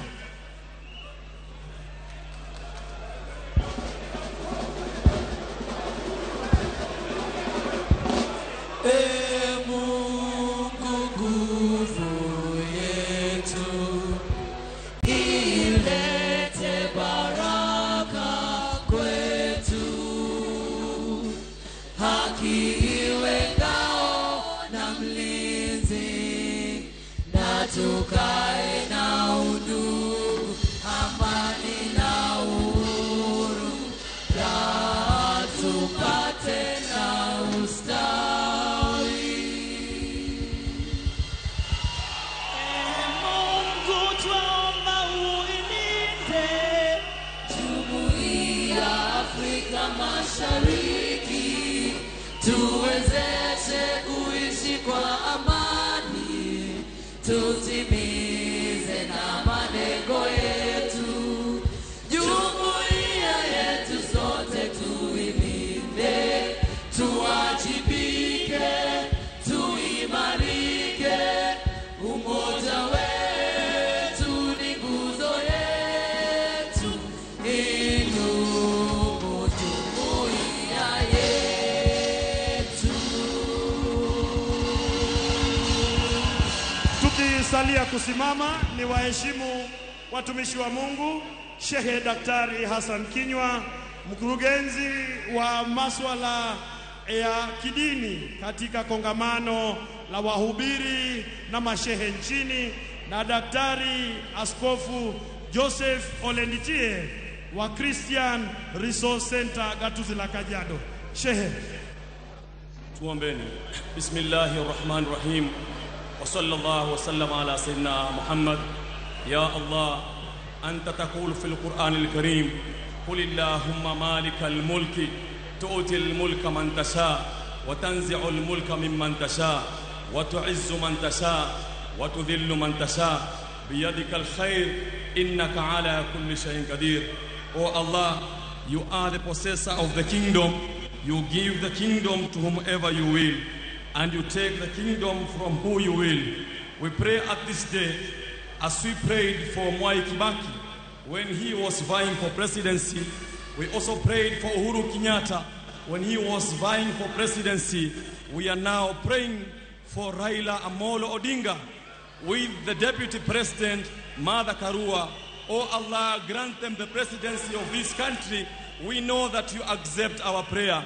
Mwenyezi Mungu, twakuomba kwa neema zako zote, mpe Raila Amolo Odinga mamlaka ya nchi ya Kenya, kwa sababu ulisema kwenye Biblia katika kitabu cha Zaburi, kitabu cha 60 aya 22, at the right time the Lord shall make it happen. This is the right time for Raila Amolo Odinga. Mwenyezi Mungu, Raila Amolo Odinga alitumia jina Azimio, na kwenye Qur'ani unasema fa idha azamta fatawakkal ala Allah. Ukiazimia tegemea kwa Mwenyezi Mungu. Mpe Raila Amolo Odinga na Mama Martha Karua uongozi na viongozi wote ambao kwamba wako chini ya Azimio. Wa sallallahu wa sallama ala sayyidina Muhammad wa ala alihi wa sahbihi wa sallam. Amin, amin, amin. Asante. Tuombe basi. Dear Heavenly Father, in our Lord Jesus Christ, we thank you for the gift of life that we enjoy today. We thank you for our nation Kenya and the leadership you gave us. Thank you for His Excellency the President. And thank you now, Father, for our fifth coming President, Right Honorable His Excellency Raila Amolo Odinga, and his deputy, Her Excellency Honorable Martha Karua. Thank you, God, for our party, Azimio la Umoja, and One Kenya Coalition Party. The Lord, you give us grant that, Lord, we may win this election. As we launch our manifesto today, and Lord, as we present ourselves before this nation, we pray that you may grant us our heart desires. We pray that you may give us to enjoy the prosperity that is in your name and the good health. Grant Baba the fifth an opportunity to lead us to Canaan, where he has longed for since he has started the grand march to State House. We pray for all Azimio's candidates for victory. We pray for peace to prevail during and after election. We rebuke all satanic powers and every evil in our land. Father, we say, yote inawezekana. Egidi mayuda rabokin, negin joyana shangai, nege mayani yola raje unoni, amra yola raje unoni lang. We bless our nation, we bless our leaders, and Father, we bless also all the clergy, all those who have come today, Father, to show that we are together. And as Azimio clergy, we want to say thank you, for you have granted us our heart desire. Thank you, Father. In the name of our Lord Jesus Christ, we pray, believing and trusting. Amen. May we be seated. Thank you, men of God. May God's grace be upon you all the days of your lives. May I just remind us of our rallying call that it is inawezekana. Kindly respond with inawezekana when I say Azimio. Azimio. Azimio.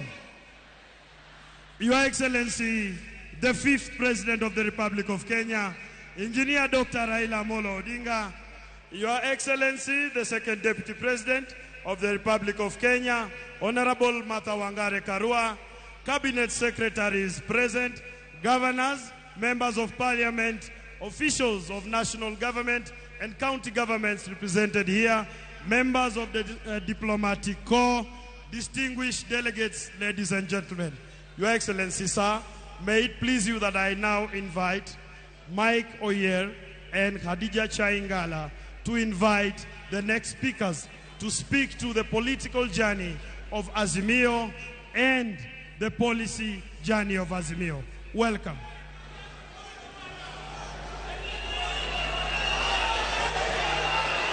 Thank you very much, Ndomo Bagi. And indeed, we recognize the presidential candidate, the running mate, the coalition principals, the coalition leaders, all distinguished leaders, ladies and gentlemen, fellow Kenyans who are watching from afar and close. Good evening. Good evening. Mheshimiwa mstahiki mgombea wa urais kwa tikiti ya muungano wa Azimio la Umoja One Kenya Coalition, Raila Amolo Odinga, na mgombea mwenza wako Iron Lady Mama Martha Karua, kwa ruksa yenu tutawaita viongozi wanaofuata ili kupeana mwelekeo wa siku ya leo. With no further ado then, as was introduced, the introduction of the journey that has taken place to this day, where we can now launch the Inawezekana agenda, an agenda of what is possible. Ladies and gentlemen, please join me in welcoming both Mr. Nderitu Mureithi and Junet Mohammed to take us through the policy journey and the political journey. Karibuni, please.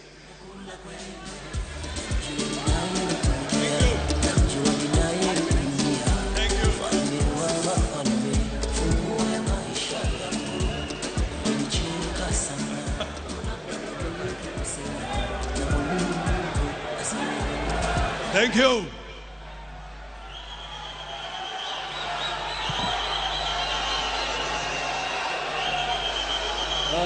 Thank you. Your Excellency, the 5th President of the Republic of Kenya, Your Excellency, the incoming Deputy President, Your Excellency, incoming Prime Minister, party leaders, Your Excellency, governors, ladies and gentlemen, good evening. Good evening. Hamujambo. Morega. Soba. Hebu munifungie jioni hivi kama tunaonana. Asanteni sana. Mimi ni Nderitu Mureithi na mwenzangu ni Mheshimiwa Junet Mohammed. We will speak very briefly about the agenda of the evening. And ladies and gentlemen, this is a night like no other. Because today, this evening, led by Baba the Fifth, we lay out in detail and in summary the upcoming economic transformation and economic revolution, the centerpiece of which is manufacturing. Ladies and gentlemen, as we step into the future, we, led by our illustrious captain, Baba the Fifth, we expect to transform this economy through manufacturing, through integrated steel manufacturing, aluminium steel manufacturing, leather and textiles, through chemical and petrochemical. Ladies and gentlemen, and we shall do so on the basis of our small and medium enterprise. At the end of the transformation, we expect, ladies and gentlemen, to have created over 6 million jobs and to transform our economy so that each one of us can take home on a per capita basis $15,000 per year. And ladies and gentlemen, hii yote inawezekana because we have in front of us a leader ambaye ana uwezo, ambaye ana nia, ambaye ana madhumuni na ambaye amejitolea muhanga kuhakikisha kwamba Kenya yetu yaimarika hivyo. Ladies and gentlemen, I hand over to my colleague, the Honorable Junet Mohammed. Thank you very much, ladies and gentlemen. All protocols observed. I would like to share with you, our guests today, that the political journey of this manifesto started long ago, 3 years ago, and led by our leader, the Right Honorable Prime Minister Raila Odinga. It is started with the consultation of the people in all the counties of the Republic of Kenya. And I remember that the Prime Minister consulted people in 15 regions and in the 47 counties. So I would like to tell you this evening that this is a manifesto that is people-driven. This is a manifesto that is people-centered because there was a lot of consultation that happened with the people of Kenya. That is why you see in our manifesto, it is dealing with basic necessities of the people of Kenya. That is why the Prime Minister talks about issues of social welfare. He talks about issues of single mothers, parents. So this is an Azimio manifesto that the views were collected from the people of Kenya. This is not a manifesto that was manufactured in a boardroom. This is a manifesto that it took a quite long time of period, and the consultation period was led by none other than His Excellency the Prime Minister himself.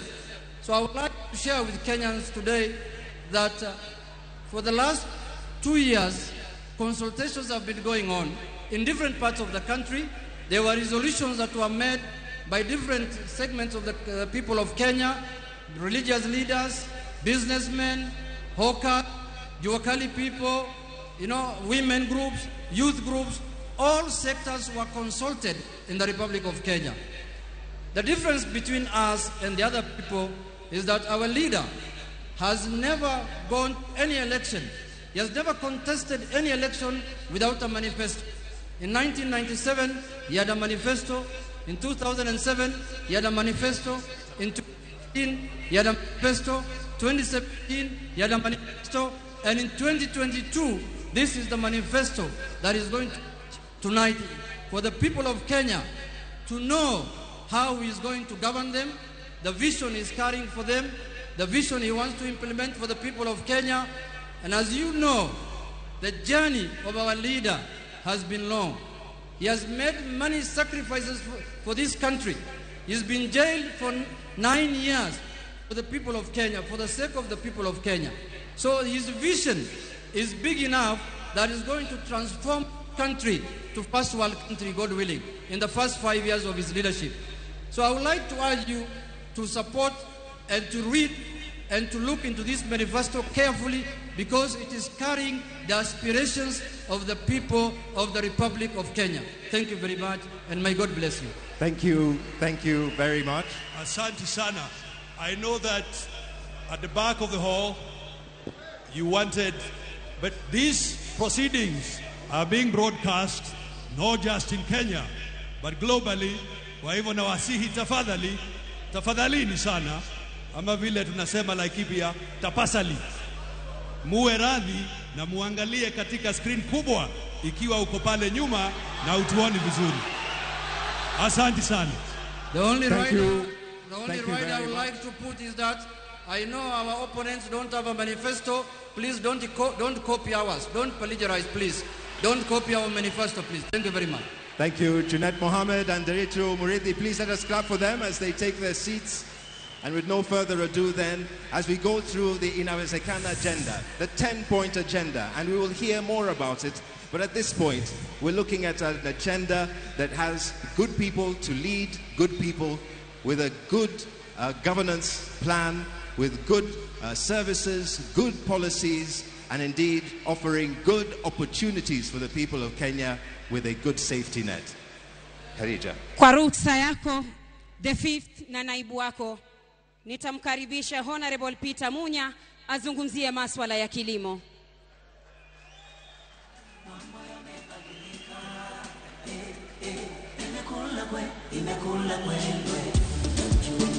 My name's Sharon Wanjiko. You can also call me Makodo because I love avocado. I'm an avocado farmer as well as an avocado supplier. I'm from Muranga. As a young woman farmer, one is that I have challenge. One thing major is land. Like where I'm farming on lease. And leasing costs money. So the next challenge is finances.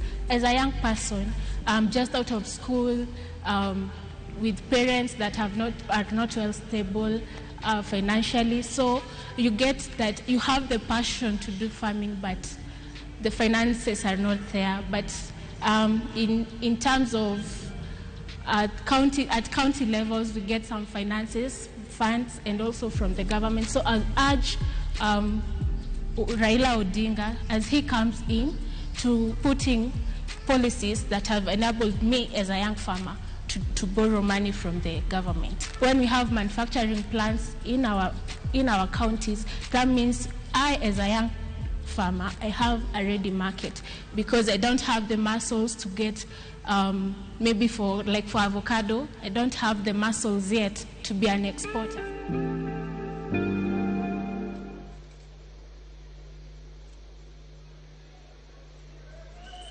Asante sana Baba the fifth. Kilimo ni sekta muhimu sana kwa taifa la Kenya. Inachangia kwa uchumi wa Kenya 26% kwa uchumi wetu, na inaweza kuchangia zaidi tukiweza kuleta mabadiliko ile inahitajika. Na lengo la Azimio na serikali ya baba kujenga pale tumefikisha, kuongezea na kupanua kilimo zaidi kwa uchumi wa Kenya. Malengo ya kilimo yale muhimu ni kulisha taifa, kulisha wale wanalima, na pia kuongeza mapato kwa mifuko ya wale wanalima na wale wengine wanahusika kwa hiyo sekta. Pia kilimo inachangia kupata pesa ya kieni wakati tunauza chakula na vile vitu vingine tunalima kule nje, tunapata pesa ya kieni kwa nchi yetu. Pia kilimo inachangia kupata input za viwanda vyetu, kama vile viwanda alikuwa anasema ya agro processing, leather na kadhalika. Kwa hivyo ile muhimu na ambayo focus yetu itakuwa ni kuhakikisha changamoto zile ziko kwa kilimo ambazo zinazuia kupata mapato ya juu zaidi kama vile tulikuwa tunapata 1970s and 60s where we were able to feed ourselves. And now we are almost 50-50 kwa mambo ya chakula. We are now buying more and more from outside.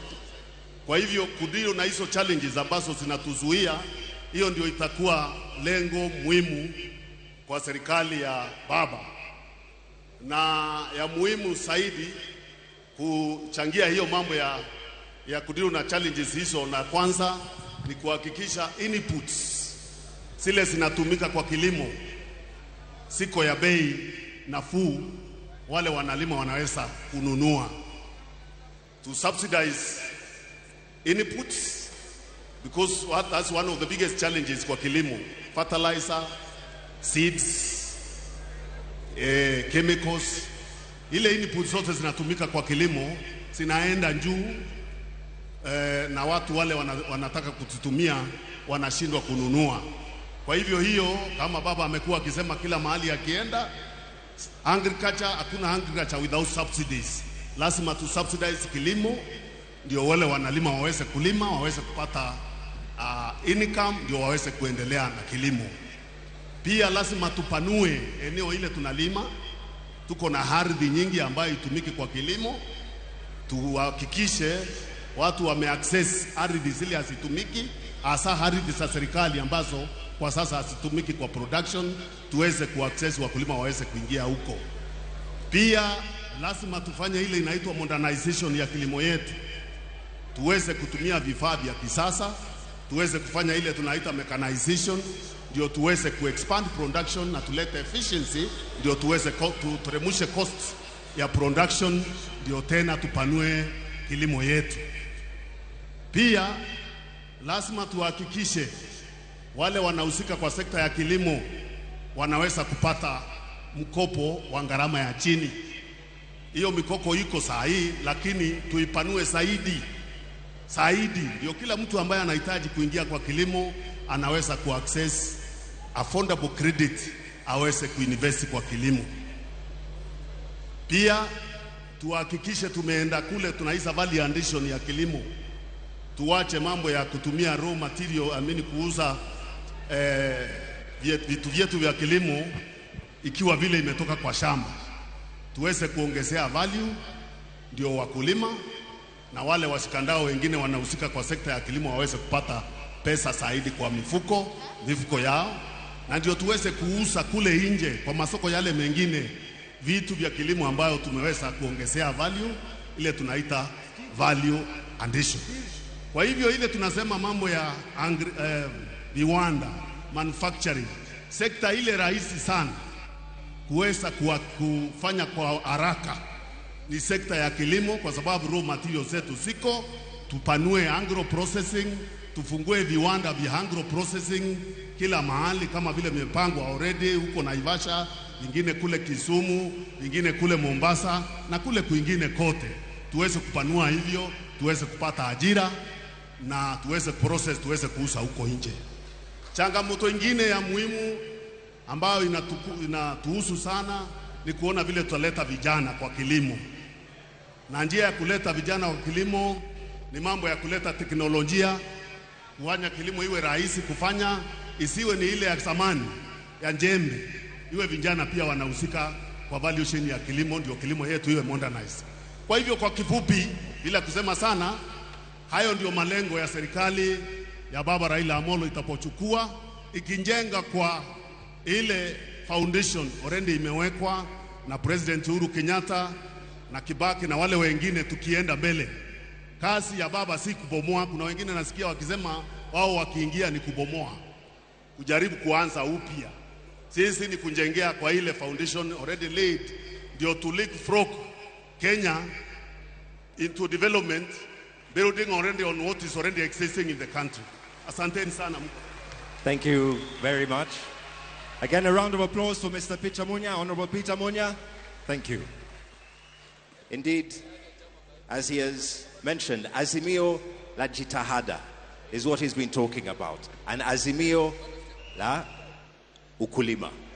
And indeed, as we go on now, we'd like to welcome a video that's just going to break it down with regard to Shahada la Jitihada and looking at the Juakali sector. So let us have that video before I welcome our next guest. Oh, hello Kenyans. My name is Steve Odur. I am a graduate in civil engineering, though not employed, and that's why, unlike my fellow youths who are out here seeking for opportunities, I decided to create opportunities on my own, and that's why I ventured into Juakali industry, which basically employs like 60 to 70% of our youth. The other thing that maybe these people are the challenges they are facing, yes, they have the skills, but a good number of them have poor marketing skills. So I was requesting Baba and your government, you look on how some of these products or some of the goods that are produced by these people can be imported, or you look on a way that their products can get some good market, because kukuwa na market Baba will have pesa mfukoni, and that will generate also some revenue. Thank you very much, Stephen. A round of applause for the young man.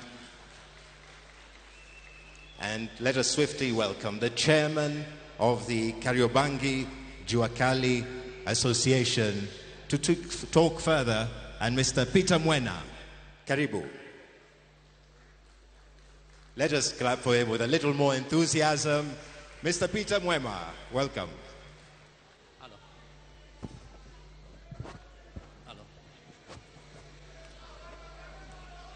Azimio.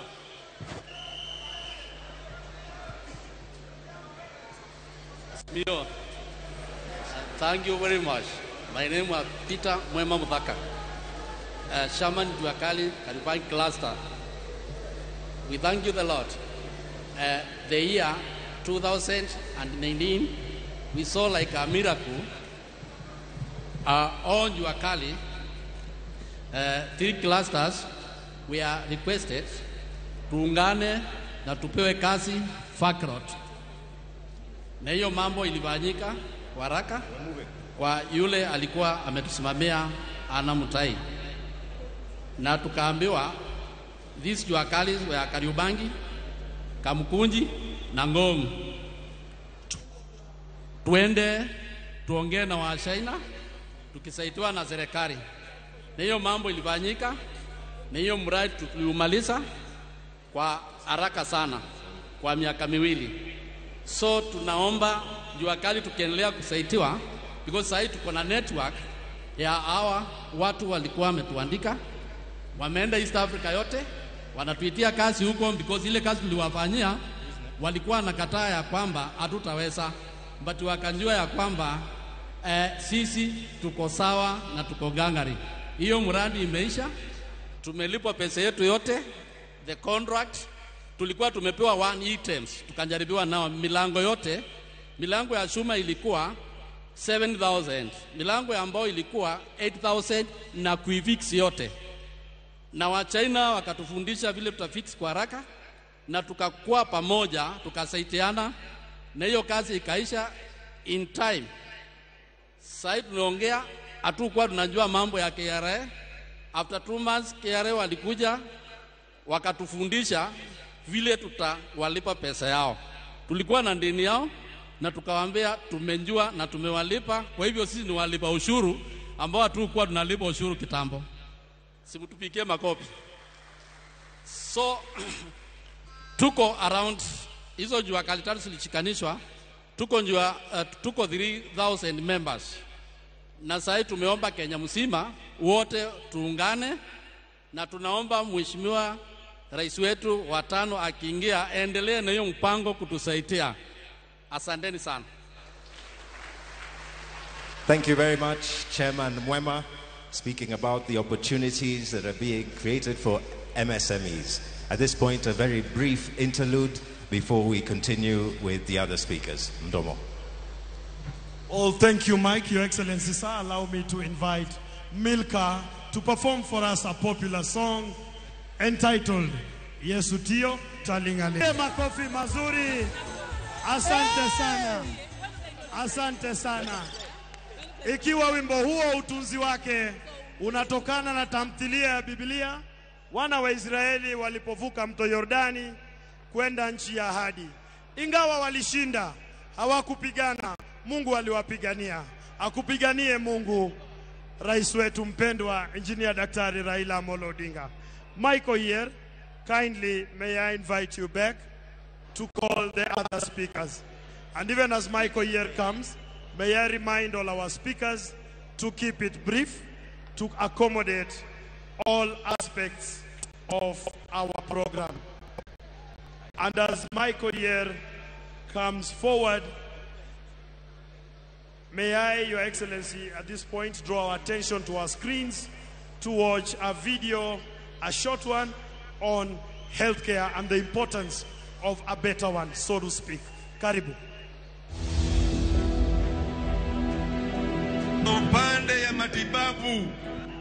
matibabu, nimesema tutaki kuona kama Mkenya ni mgonjwa na hawezi kupata matibabu. Kila Mkenya atakuwa ndani ya bima ya matibabu. Yule ambaye hawezi kulipa atalipiwa na serikali. With Baba Care, it is universal healthcare for all. So accessibility to specialized care. We would like the government to actually increase the uptake of NHIF because that makes it easier. Once you pay your monthly contribution, you're able to access any care without any charges. And that also helps to sustain the facility and also improve the services that you're offering to the community.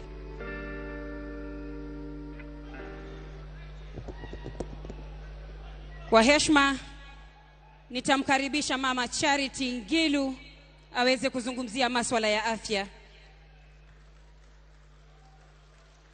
Ladies and gentlemen, a rousing round of applause for Madam Charity Ngilu.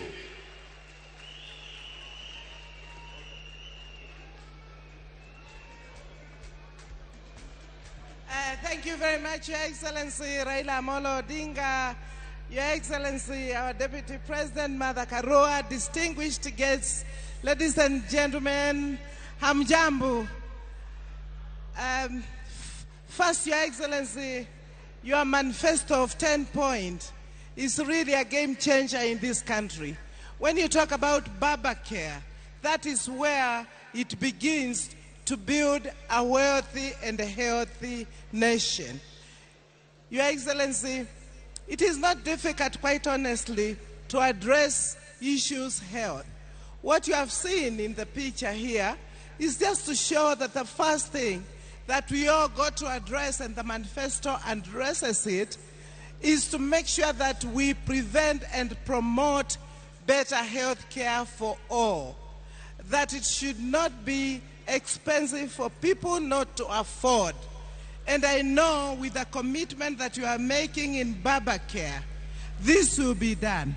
We know that a healthy nation, a productive nation, must first and foremost address its health needs.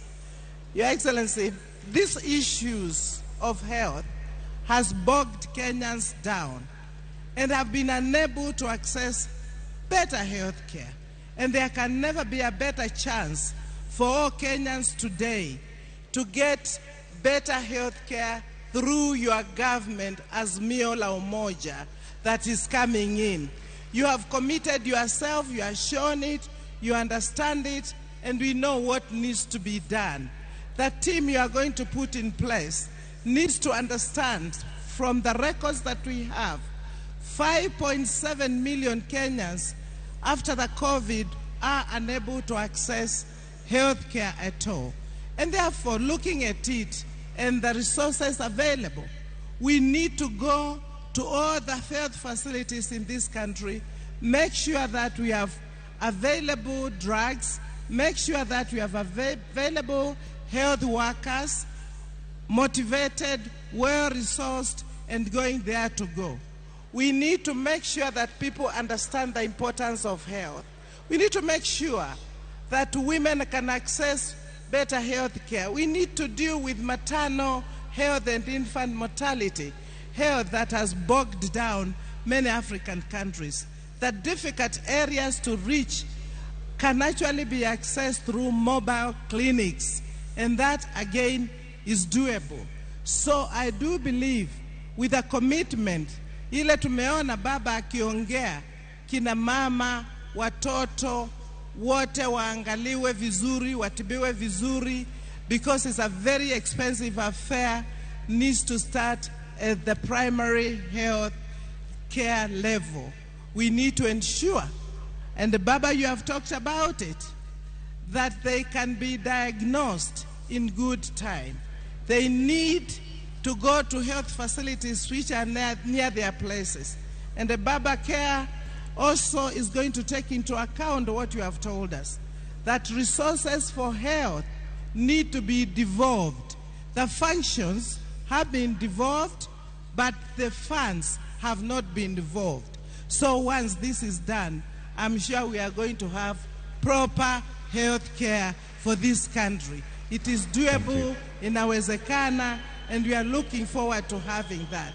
Final one, Your Excellency, let us ensure we can restructure and ensure there is capacity in NHIF and in KEMSA that distributes drugs. Because once again, it is possible for drugs to be distributed in the entire country seamlessly and easily. Hii ni kusema kila mmoja wetu anaweza kupata matibabu ambao anaweza kuafford. Si wale wanaweza. Na ya mwisho, hata sisi wakubwa tuende mahospitali yetu ya public ili sisi tujue what our people go through. Kwa sababu ukiwa uwezi ukaenda our public hospitals, then what kind of a leader are you? During the COVID, hakuna mtu alienda nje, sisi tulikuwa hapa. Kwa hivyo sisi tuendelee na hiyo. Asante sana, Your Excellency. Your manifesto is really holistic, talking about food, making sure that people have good food, making sure that people have clean water, and this is where better health begins. Asante sana, Mungu atubariki, tukienda kuingia kwa Azimio serikali ili tuende na tuiserve. Asante sana. God bless you. Thank you very much, Madam Charity Ngilu. We'll have a brief video on the ICT as we continue looking at the different sectors and the impacts of the Inawezekana agenda. Hello, my name is Bosco Somi. I'm a gentleman who came up with an innovation with aim of empowering youths, and with the current incoming government, I'm looking forward to the support they're giving the youth in the ICT world. I would humbly request my fellow young aspirants, my fellow young brothers and sisters, my fellow young Kenyans to be able to embrace ICT, because what is expected from the new incoming government is that they will be able to support anyone and everyone who looks at venturing in the ICT world. I personally love ICT because I know it's the next big thing. The future of the youth in this country can only be partly be sorted out with ICT.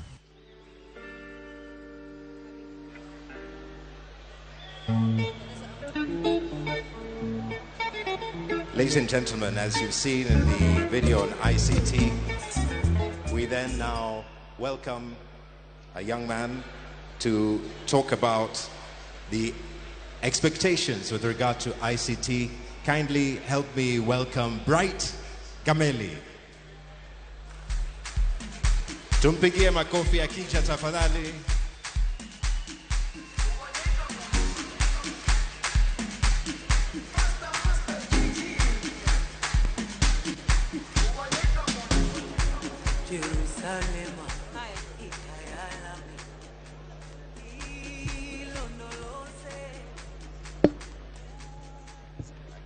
Good evening, everyone. It's of great pleasure to be here, and it's even much more pleasure to see a very good old classmate of mine who I used to do ICT with. So, the digital economy that we see today is of a different magnitude. When I studied computers at the age of 6, the things that I'm able to do right now is of a different value, as you can see. We are seeing a change in the kind of things that we're seeing in Kenya today. A lot of foundation has been laid, and we're seeing a lot of multinational coming to Kenya. You see the Microsoft, you see the Google, you're seeing all of these organizations coming to set up shop. This shows you one thing. Kenya has been said to be a place where you see that all the talent that you can think about in this continent are here. Trust me, I hire people almost every other day, and the kind of quality I see shows the value of how we are going to become the next digital space. The Silicon Savannah of Africa is right here in Kenya. The foundation has been laid, and I know we have the winning ticket right in front of me.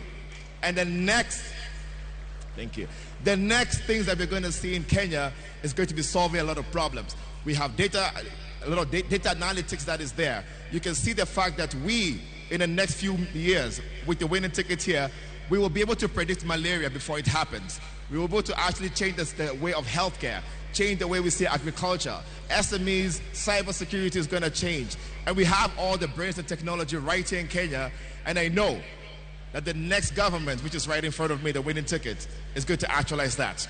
Thank you very much. But before I leave, you saw the app that was there.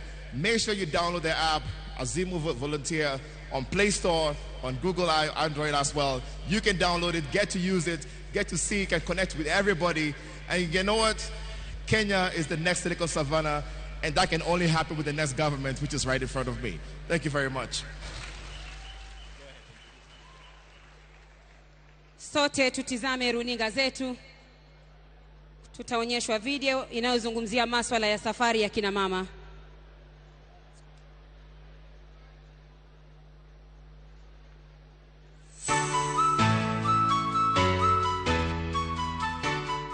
Kwa majina naitwa Caroline Yango.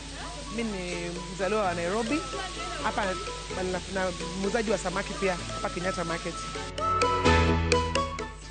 Sasa tungeomba baba tusaidie tu, na kwa sababu hii kazi tunafanya tuna deal na fresh fish. Unaona kama hizi fish ni fresh kabisa. Na sasa tungeomba tu kama baba anaweza tusaidia. Atusaidie na kitu kama cold room, tunaweza kasa samaki in case imeingia late. Kama sasa leo fish imeingia late. So inabidi ungangane uuze mchome kwa sababu hatuna pale pa kuweka. So tungeomba tu kama tutasaidia tuwe na refrigerators pale tunaweza weka kama zimeingia late kwa sababu hii samaki tunatoka mbali nyumbani all the way. Alafu pia tungeomba tu kama anaweza lakini najua ataweza, yeye anajua ataweza, akisema ametenda.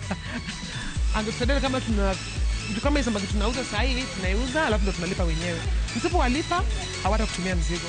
Sasa tungeomba kama anaweza tusaidia na finance kidogo ile tunaweza lipa kama loan to boost biashara, ndio tunafanya hivyo, lazima uuze ndio ulipe. Hiyo tu tungeomba tusaidie nayo. Azimio.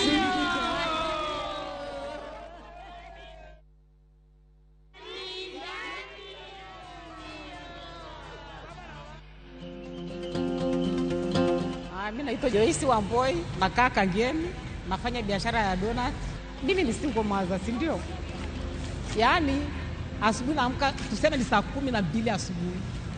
Nakuja barabarani.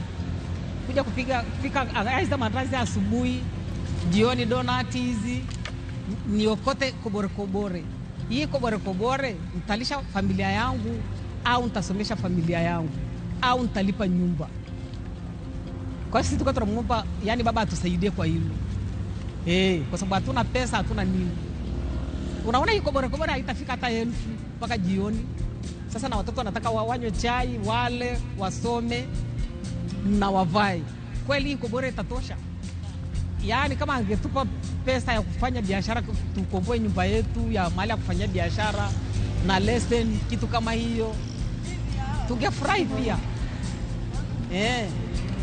Ndio shida tuko nao mama, kwa sababu tungekuwa na pesa tungekodisha nyumba, si ndio? Lakini hatuna pesa, ndio maana tunakaa hapa kwenye vumbi. Tunanyeshewa na mvua, tunakaa kwa jua, baridi, kwa sababu ni shida.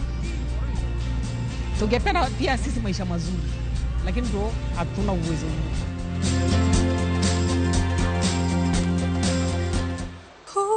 So ladies and gentlemen, we are part of the liberation struggle. Advancing their cause intentionally is a duty that belongs to all of us. We owe it to them, we owe it to ourselves, and we owe it to our country.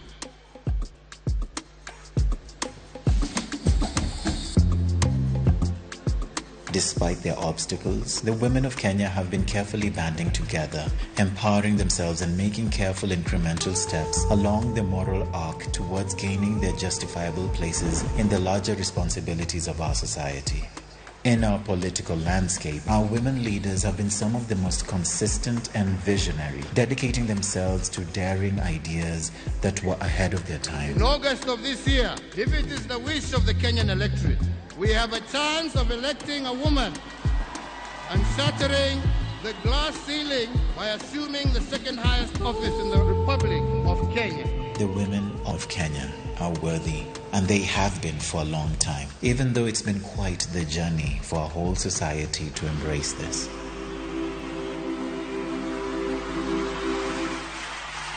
Inawezekana.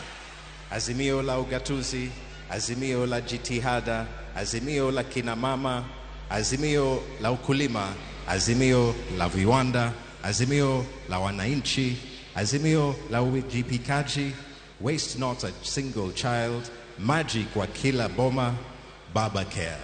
Welcome on stage, Madam Carol.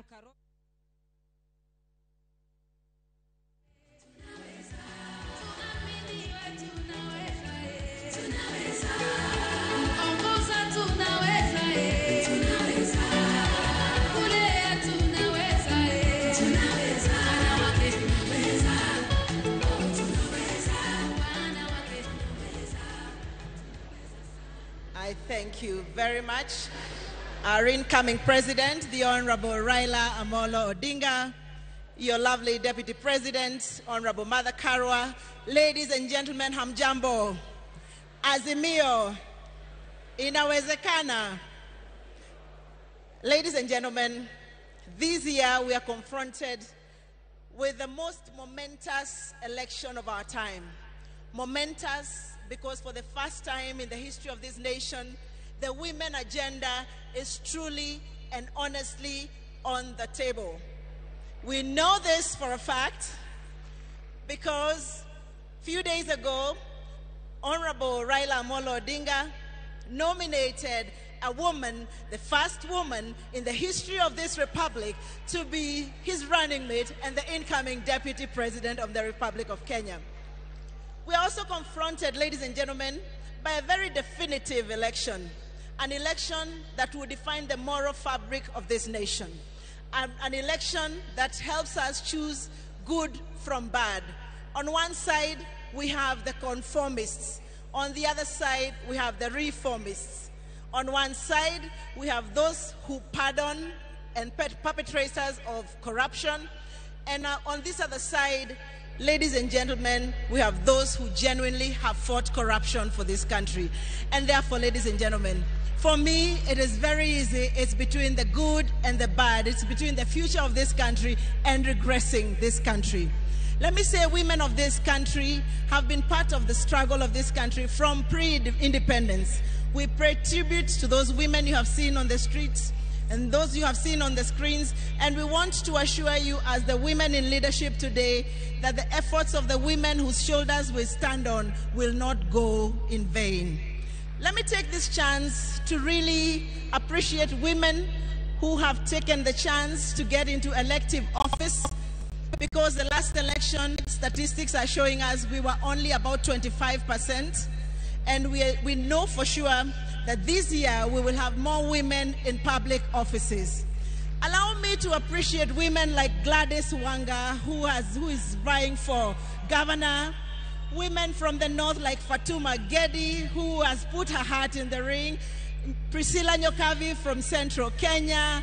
A lady from the Maa community like Naisula, and many more women who have put their hearts in the ring and said, we are ready to take up leadership positions of this country. There's a lady who is the CEO of Facebook, and I like to quote her because what she said makes a lot of sense. Because the future of the world, in the future, we will not have female leaders. We will only have leaders. Ladies and gentlemen, that future is here with us. Allow me to say a few things that perhaps Mama Ngilu has touched. There are women who have put themselves out even for the highest office. Women like Mama Ngilu, Masani Ngilu, women like Mother Karua. These are women who have stood and vied for the highest office of this nation. To you women, congratulations, nyinyi ni mashujaa.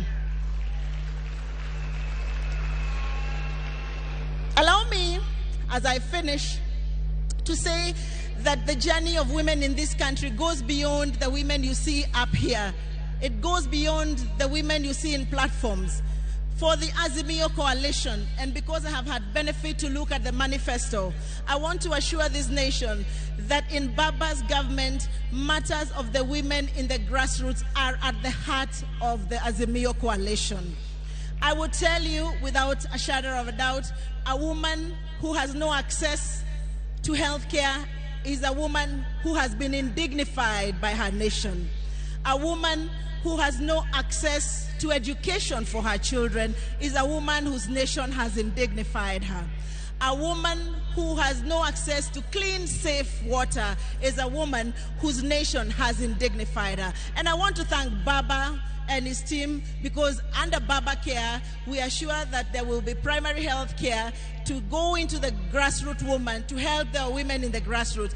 Under Baba's government, we have the Magic Wakila Boma, and the women in the villages will have water, not in a water tank near their homes, but in their homesteads. And therefore, ladies and gentlemen, I want to assure you on behalf of women of this nation that now, more than ever before, women are fired up and ready to go. We are ready for this campaign, and we want to assure all of you that these days, women are not agonizing. We are organizing ourselves in the grassroots level, and we will give Baba a resounding win. Let me end with the words of Mother Karua. It's good to quote somebody when they are seated, because then they can correct you. Many years ago, I remember listening to her, and she said, she told us, shh, listen to the footsteps that you hear in the background. Those footsteps belong to millions of Kenyan women ready, willing, and able to take their space in the development of this nation. I thank you very much. Without further ado, now, ladies and gentlemen, I have the distinct honor and pleasure of calling on stage our Chief Minister, the Wiper Party leader, and a gentleman we have profound respect for. Many of you might not know, but about a year ago, the Honorable Stephen Kalonzo Musyoka had approached me to be his Secretary General of Wiper Party, and I'm so happy that now, so 1 year later, we have him on board, and I can tell you, having Stephen Kalonzo Musyoka back into Azimio has been quite a masterstroke. Ladies and gentlemen, let us give a round of applause as we welcome.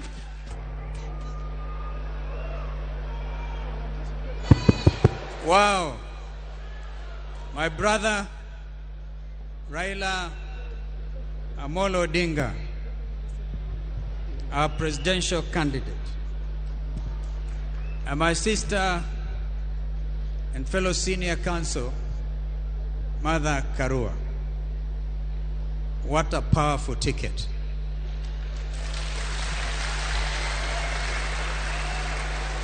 Fellow Kenyans, I have walked this journey with my brother Raila.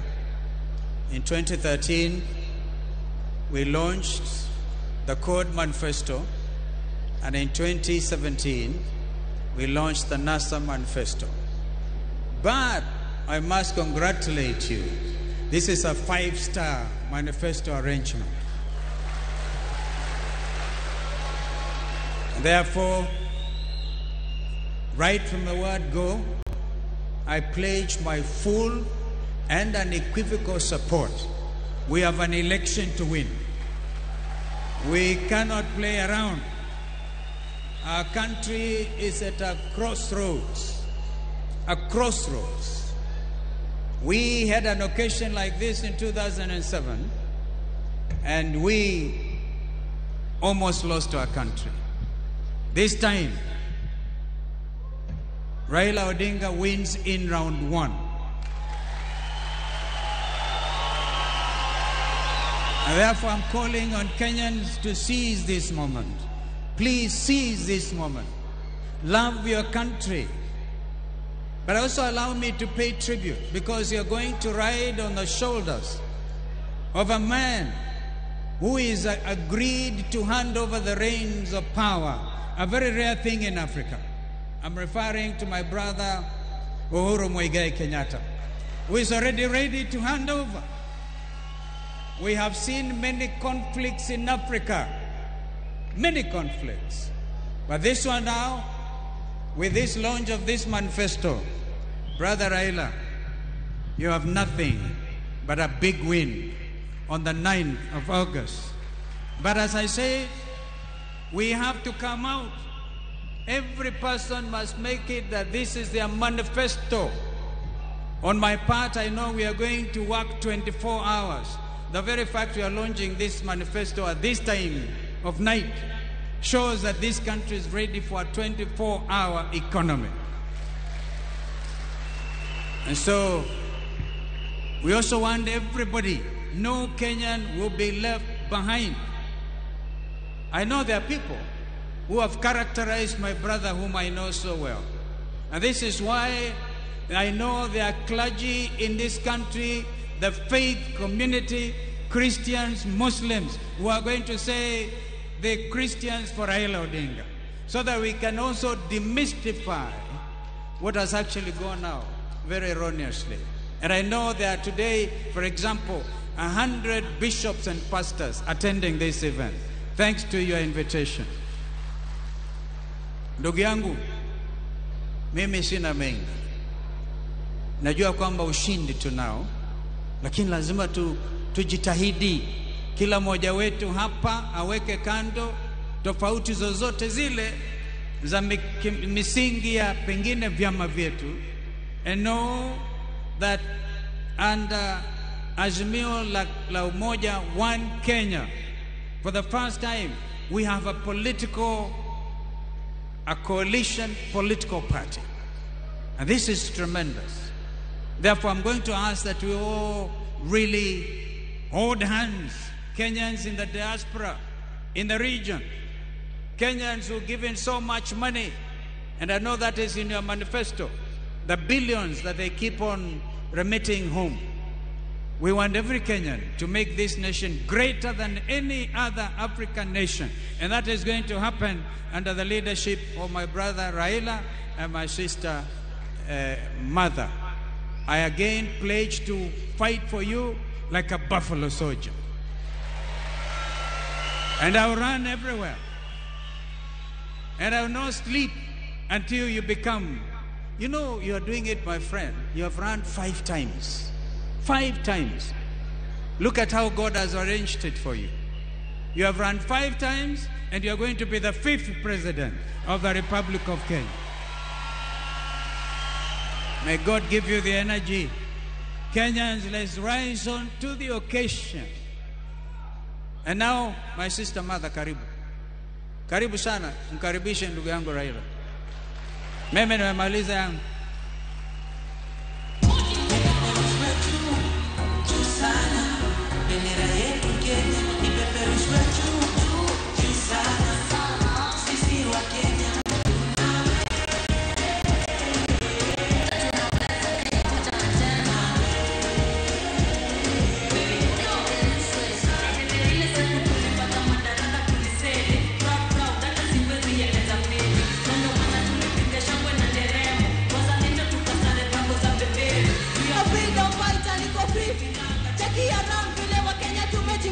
Tunapendana kama ndugu, tunachangana, kung'ang'ana na ipeperushwe juu juu sana, bendera yetu Kenya ipeperushwe juu sana. Sisi wa Kenya tunaweza,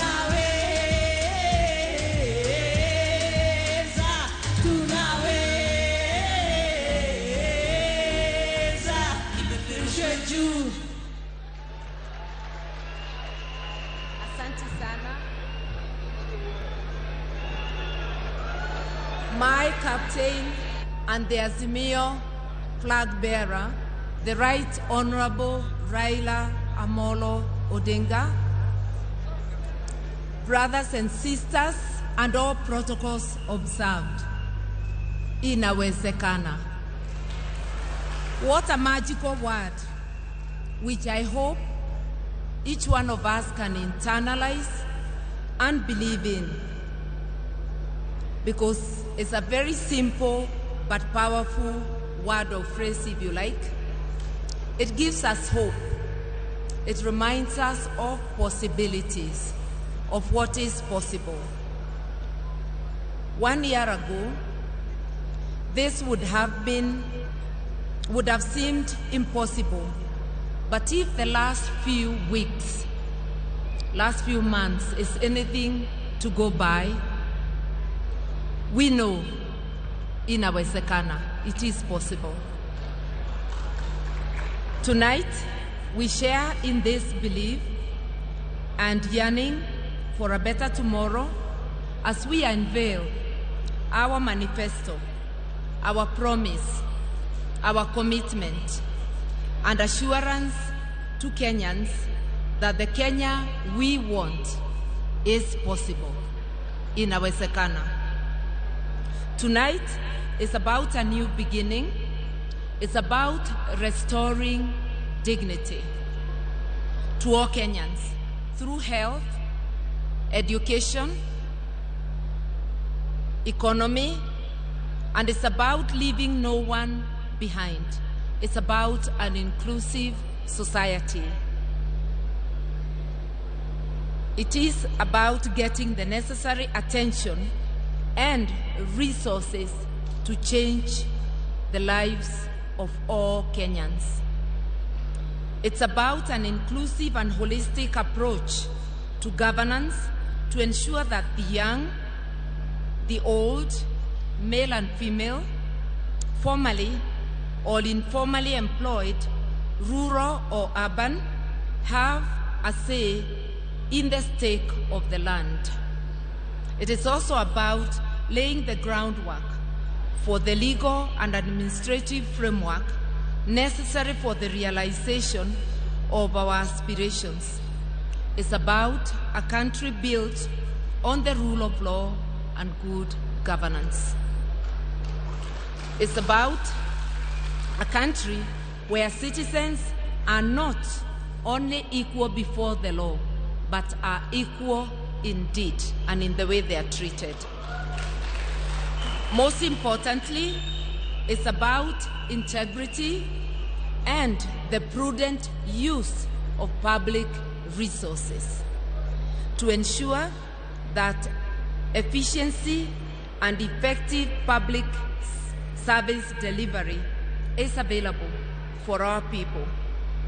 Ladies and gentlemen, I know these are the core commitments that my principal holds dear to his heart because they are my commitments too. They are a set of our shared values that make me so proud to be part of this ticket. It means affordable health care. It also means increased opportunities for our women and our youth. Our manifesto truly represents the people. It is a result of a co-created and participatory process, as those before me have already said, and it's about the aspirations that are enshrined in our Constitution. These are the aspirations of the youth, of women, of children, and of the men of Kenya. It is a set of priorities that will propel Kenya forward towards prosperity. I know we can't wait to hear them, to read, internalize, and act on them. It is therefore, without further ado, my singular responsibility, my singular pleasure and honor to invite my principal and our party's flag bearer, the Right Honorable Raila Amolo Odinga,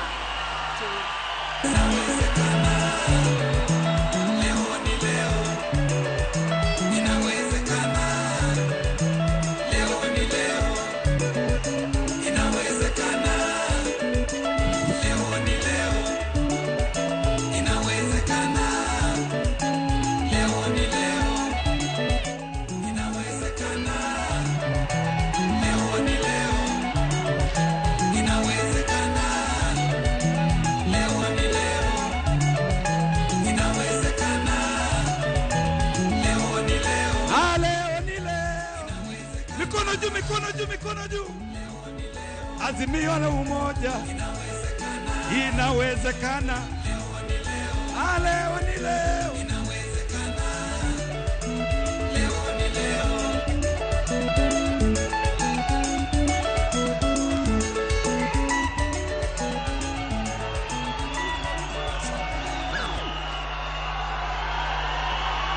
Wow. Wow. Hello. Hello. Leoni. Kusema kesho ni. Asanteni sana.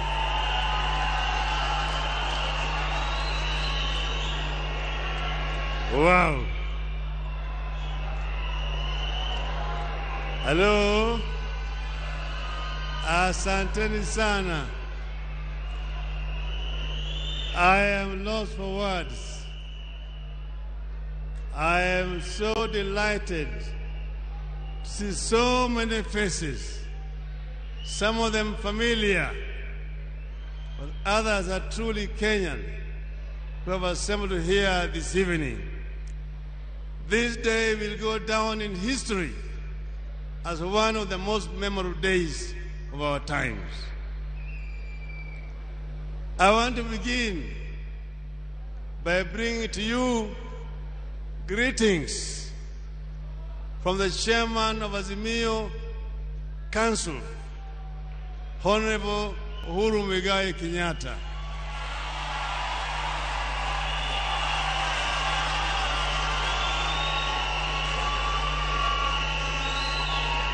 Although unable to attend physically today, he has told me to tell you that he's with you in spirit.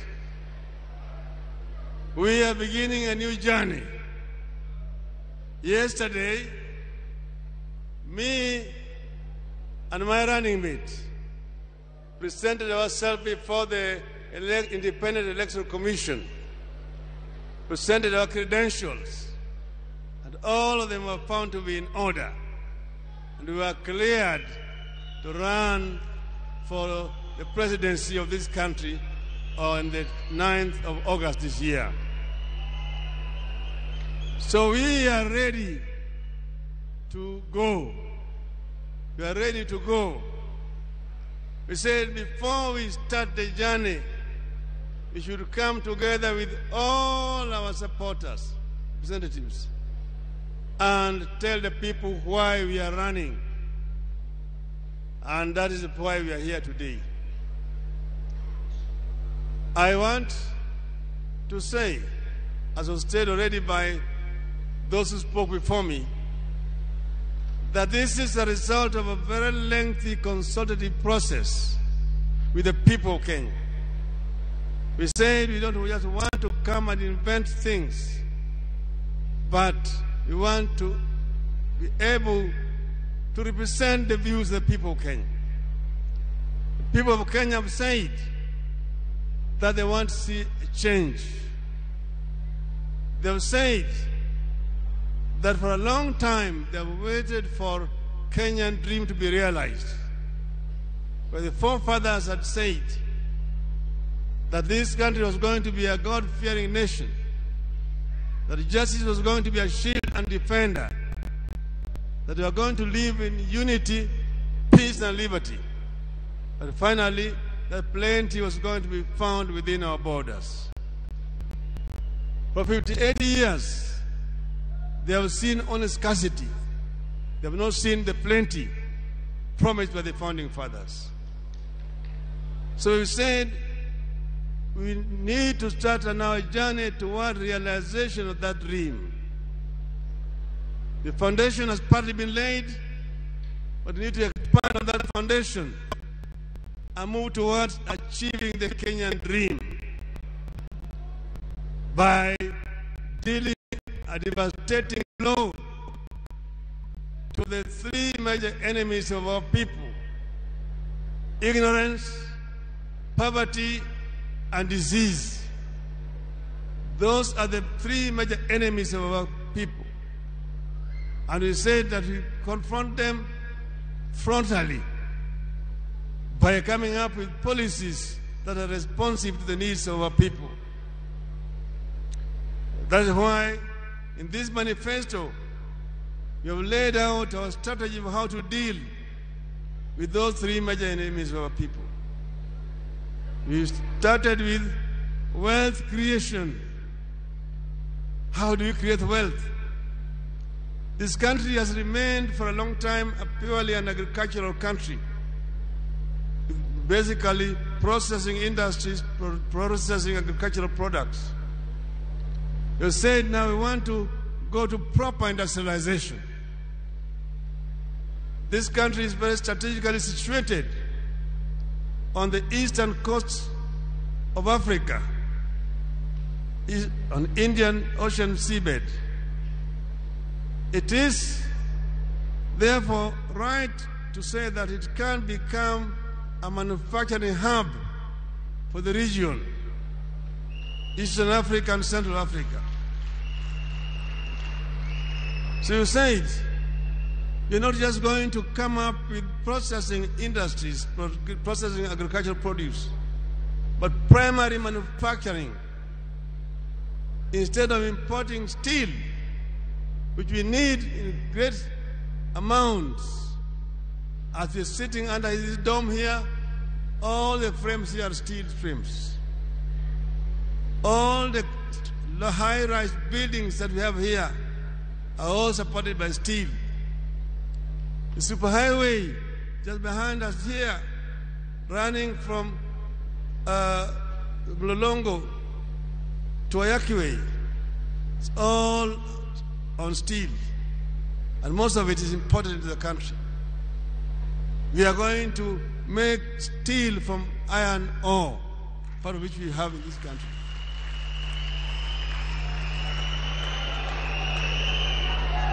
Africa is the richest continent on earth, on planet Earth, in terms of raw materials. Africa exports most of the raw materials to industrial West and East. They import copper ore from DRC and process it and bring back copper products, copper sheets, copper wires and cables for our own use in our continent. They import bauxite from Guinea and Mauritania and bring back aluminium products to Africa. They import iron ore from several African countries and bring back steel products into the continent. We are going to manufacture copper products here. We are going to manufacture aluminium products here. Then we are going to manufacture automobile components. We are going to manufacture here on the continent of Africa. We are going not only to assemble but also to manufacture primary products here. We are going to manufacture electronic products here. We are going to manufacture, I've mentioned aluminum products. We are going to manufacture tractors here in this country and automobile. Right now, the world is converting from fossil fuels to other forms of fuels. Electricity is going to be the new energy for automobiles. That makes it very easy for us, with the technological base that we already have here, to manufacture automobiles, which are basically electric powered. The new source of energy as the world moves away from the fossil fuels is going to be hydrogen. And hydrogen is available in large numbers in our country here. Rivers flowing into ocean carrying a lot of water. Hydrogen is just extraction of hydrogen from water and leaving oxygen, which is also usable. We will produce hydrogen here and use it to manufacture, to generate energy. Then we will be processing also other products in this country. We will expand to not just processing semi-finished products, but completely finished products here. We will not be importing Nescafe. We will produce Nescafe here from coffee manufactured, produced in Kenya. So we have a lot of potential in this country. We are sitting on a market of nearly 400 million people in the hinterland of our country. And we have got brains, people who are highly qualified, who can be meaningfully engaged so that we can be able to exploit the market that we have behind us. Then having done that, we are going to go into the other areas, as we've been shown, textile manufacturing. And here there's going to be backward and forward integration. We will introduce cotton growing in large numbers in our country. So many other parts of our country which cotton is the only available cash crop. Our textile industry was killed through liberalization. When then they brought mitumba, it killed all our textile industries. Our people are only wearing clothes coming from outside the country. They have been worn by people who are dead. We are going to go to primary production so that our people who are importing mitumba can have good product to sell here. I'm saying that we are not moving anybody out of business. We will ensure that those who are importing mitumba get the first hand to market goods which are going to be manufactured here in this country. We will get the cotton, we'll gin it here, we'll spin it here, and we will make finished product here. And this will create again a very big source of employment for our youth in the country. We will also promote farming of other products like bigsa, products like cocoa. Cocoa can grow here. Coconut is growing on the Sese Island in Uganda. We'll introduce it here as a cash crop and use it to manufacture beverages here in this country. So, having exhausted manufacturing, we are going to also promote agricultural production. Agriculture will go hand in hand, as already been mentioned by our Minister for Agriculture, with manufacturing. We will promote agriculture in large scale, and we'll also introduce smart agriculture so that our farmers can be able to get value for their efforts. We will subsidize our agriculture by providing farm inputs, providing seeds, providing fertilizers and chemicals at subsidized price. Effective from October this year, a bag of fertilizer will cost not more than 2,000 shillings from 6,000 shillings currently. We will want to ensure that our farmers can work when they're happy. Maize production will also be expanded, and we ensure that we do not import maize when our farmers are having maize in their own warehouses. On the issues of health, we have already been told, your Baba Care is going to ensure that all Kenyans have got access to good health care. All Kenyans will be taken care of. We don't want to see any Kenyans dying from treatable diseases. We're going to promote research in our institutions here so that our people can be able to develop medicines that are made in Kenya rather than importing medicine from outside our country. In terms of education, I've said that education is going to be free. By free, I mean free. Truly free. True. Our children will have access to free quality education from primary to university.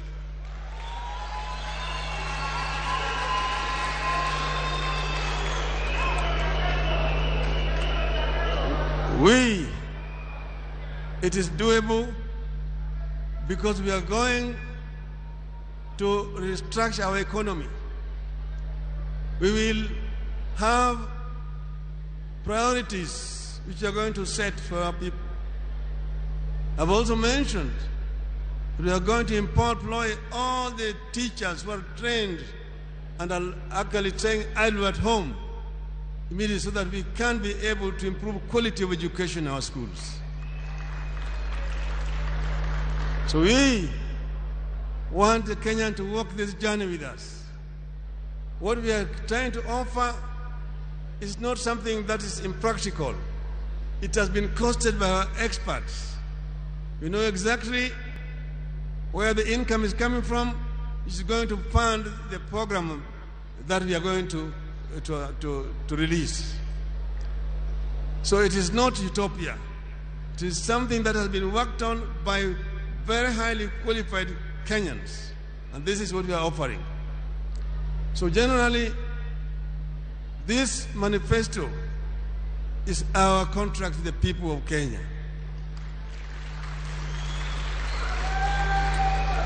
I want to now highlight our first 100 days in government. What will Azimio government do the first 100 days?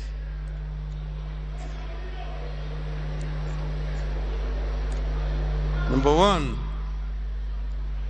in the field of economic stimulus, because we are in the post-COVID era, we'll roll out an economic stimulus and recovery program.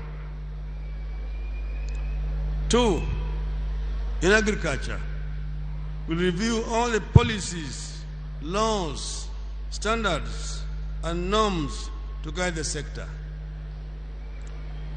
Three, we'll introduce minimum guarantee for farmers.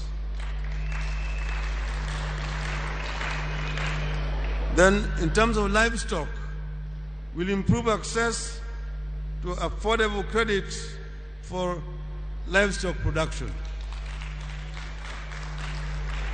B, we'll introduce livestock insurance scheme backed by appropriate legal framework.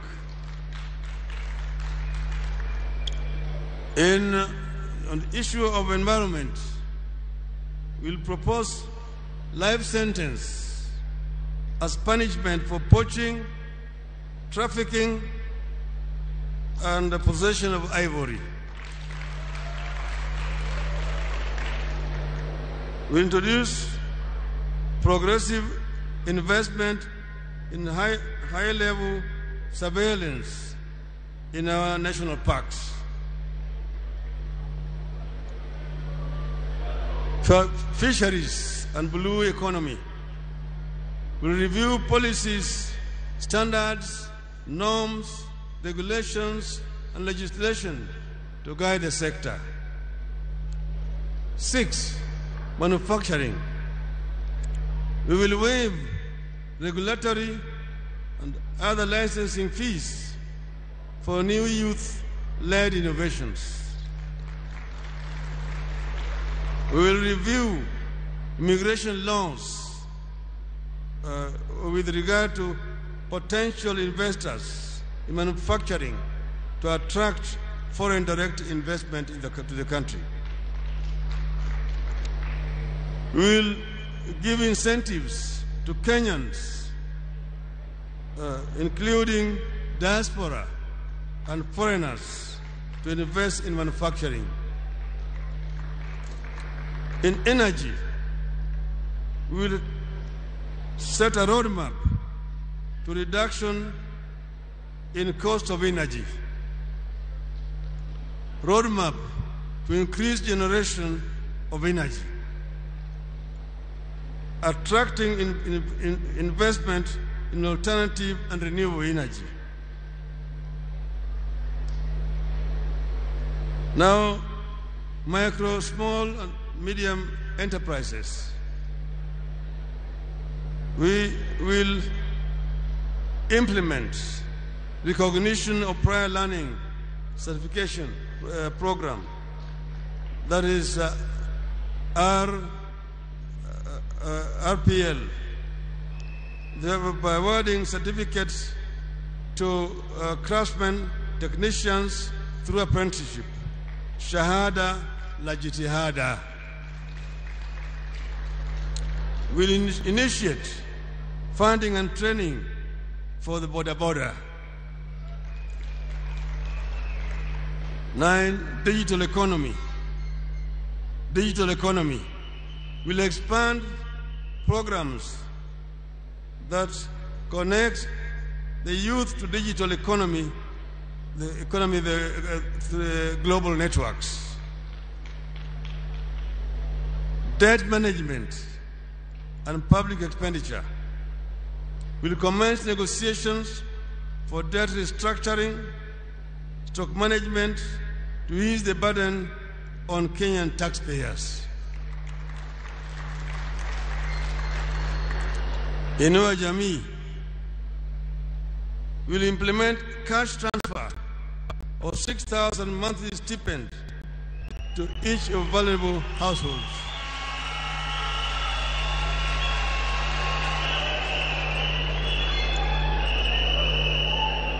B, we will commence assistance to single mothers.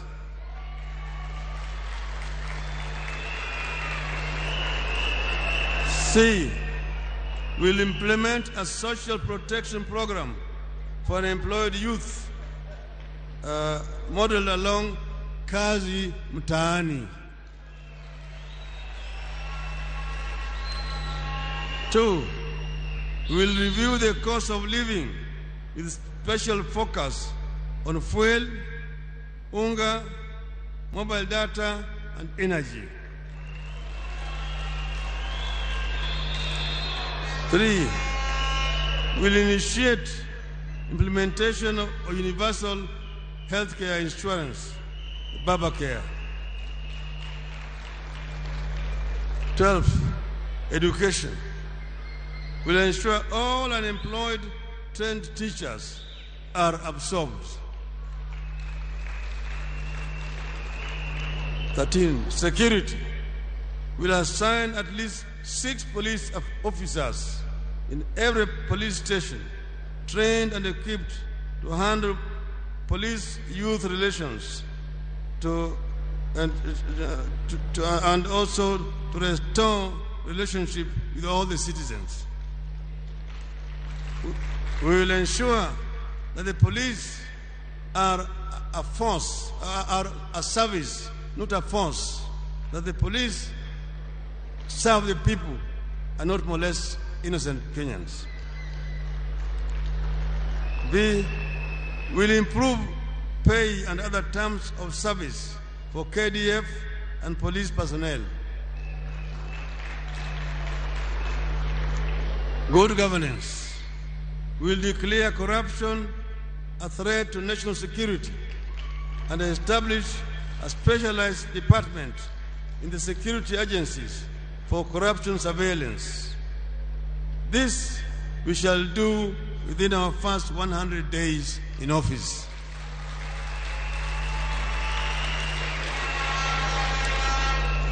So in conclusion, I just want to say, Azimio government want to face this dragon called corruption head-on, to ensure that we can be able to do our things in a clean and fair manner. Kenya has a great potential. Kenya is a great country, surrounded by neighbors with whom we want to work very closely. We are going to work towards the creation of East African Federation.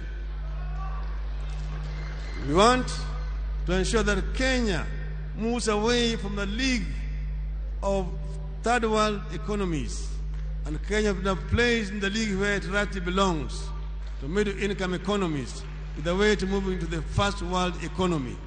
Kenyans deserve better. Long live Kenya. Azimio. Azimio.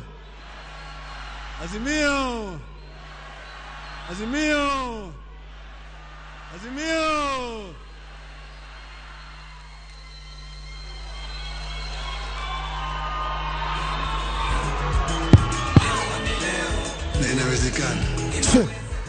Well, let us all give His Excellency a round of applause and a standing ovation for that very impactful speech. Makofi mazuri tafadhali. Makofi mazuri tena.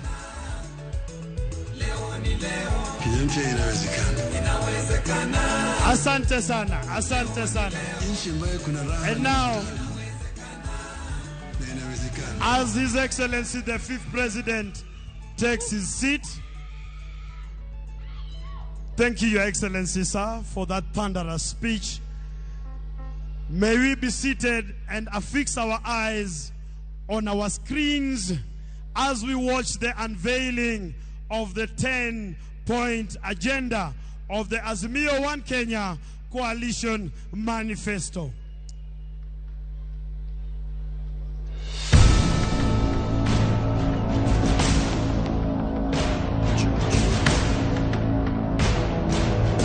We may be seated.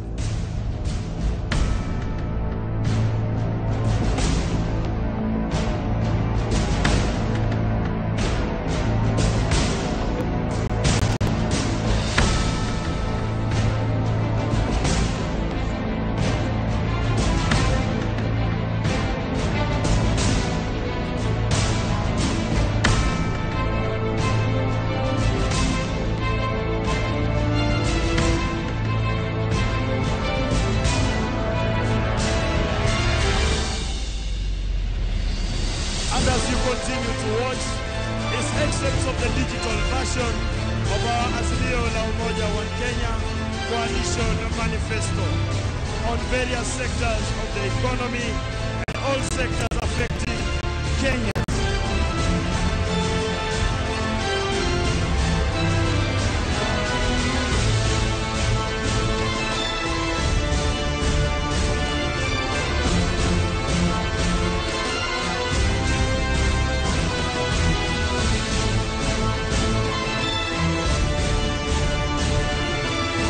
Ladies and gentlemen, is what the Azimio la Umoja One Kenya coalition government is going to transform Kenya with in the next 5 years.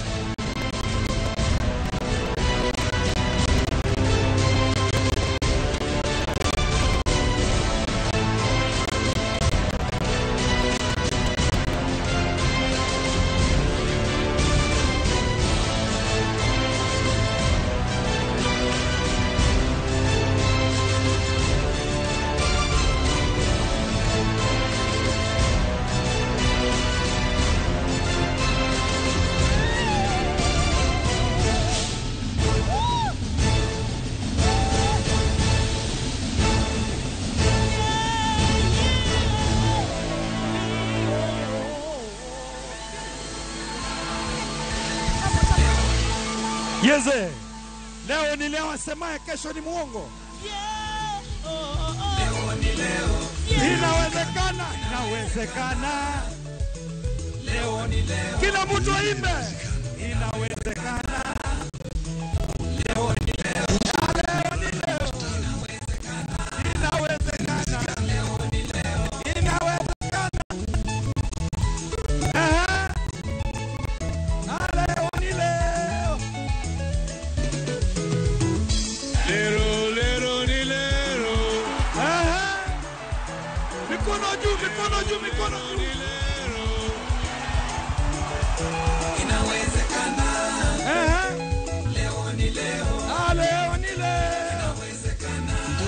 inawezekana. Leo ni leo. Inawezekana. Leo ni leo. Inawezekana. Leo ni leo. Inawezekana. Inawezekana. Inawezekana. Leo ni leo.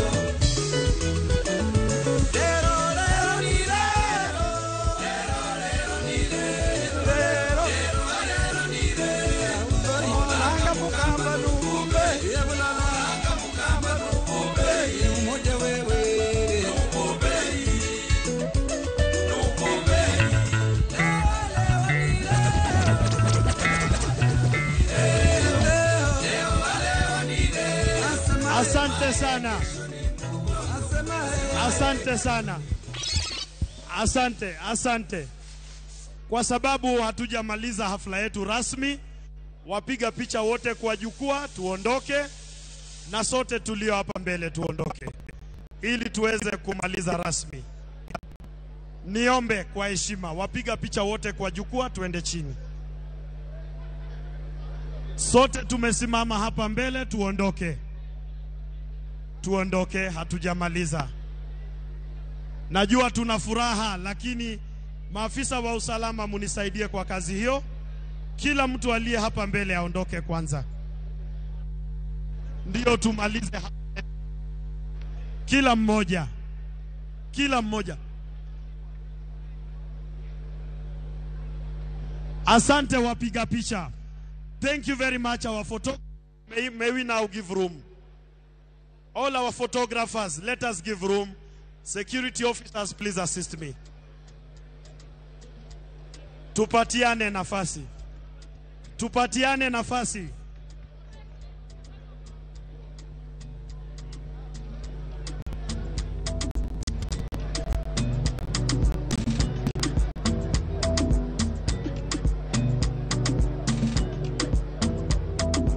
Asante sana. Asante. Niombe kama tulivyokubaliana, na wapiga picha kwa jukwaa sasa munipe nafasi. Nitaomba nimkaribishe gavana wa gatuzi la Mombasa atupatie kwa kimombo vote of thanks, kisha tutapata wimbo wa taifa, kisha baadaye tutashuhudia maonesho ya fireworks. Kwa hivyo mambo bado. Karibu mheshimiwa. Photographers kindly leave the stage. Thank you. Karibu your excellency.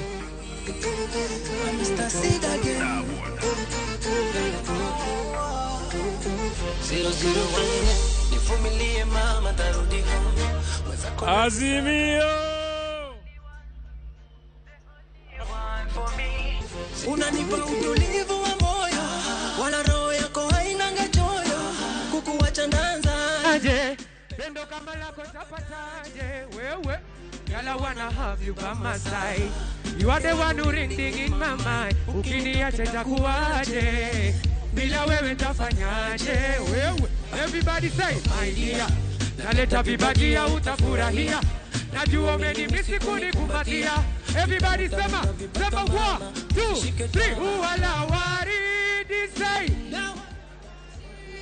Ati tuvumiliane mama, tusiachane mama, usiondoke zaidi. Wendo tunda mindo sidi, wewe ninakupenda sana. Oh, tuvumiliane mama. Vumilie mama, tarudi home. Thank you so much. Azimio. Inawezekana. Kwa niaba ya uongozi wa Azimio tumesimama hapa kutoa kilima cha kushukuru na tuthibitishe kwamba yaliyosemwa hapa yote leo ni kutathmini na mawazo ya Wakenya ambaye rais wa 5 ameyabeba kama mkataba wake na Wakenya. Letu ni kusema mkataba umewekwa, Wakenya asanteni, safari inaanza ya mabadiliko halisi, na Mungu aibariki Kenya. Mungu ambariki rais wetu wa 5 Raila Odinga, naibu wa rais Martha Karua, Waziri Mkuu Kalonzo Musyoka na Wakenya kwa jumla. Asanteni. Asante sana gavana mpendwa. Na sasa tunamaliza hafla yetu. Na tunamaliza hafla hii. Waombeni wananchi wapendwa, kwanza musalie hapa. Tutafunga rasmi kwa wimbo wa taifa, kisha tutaenda nje kushuhudia fireworks.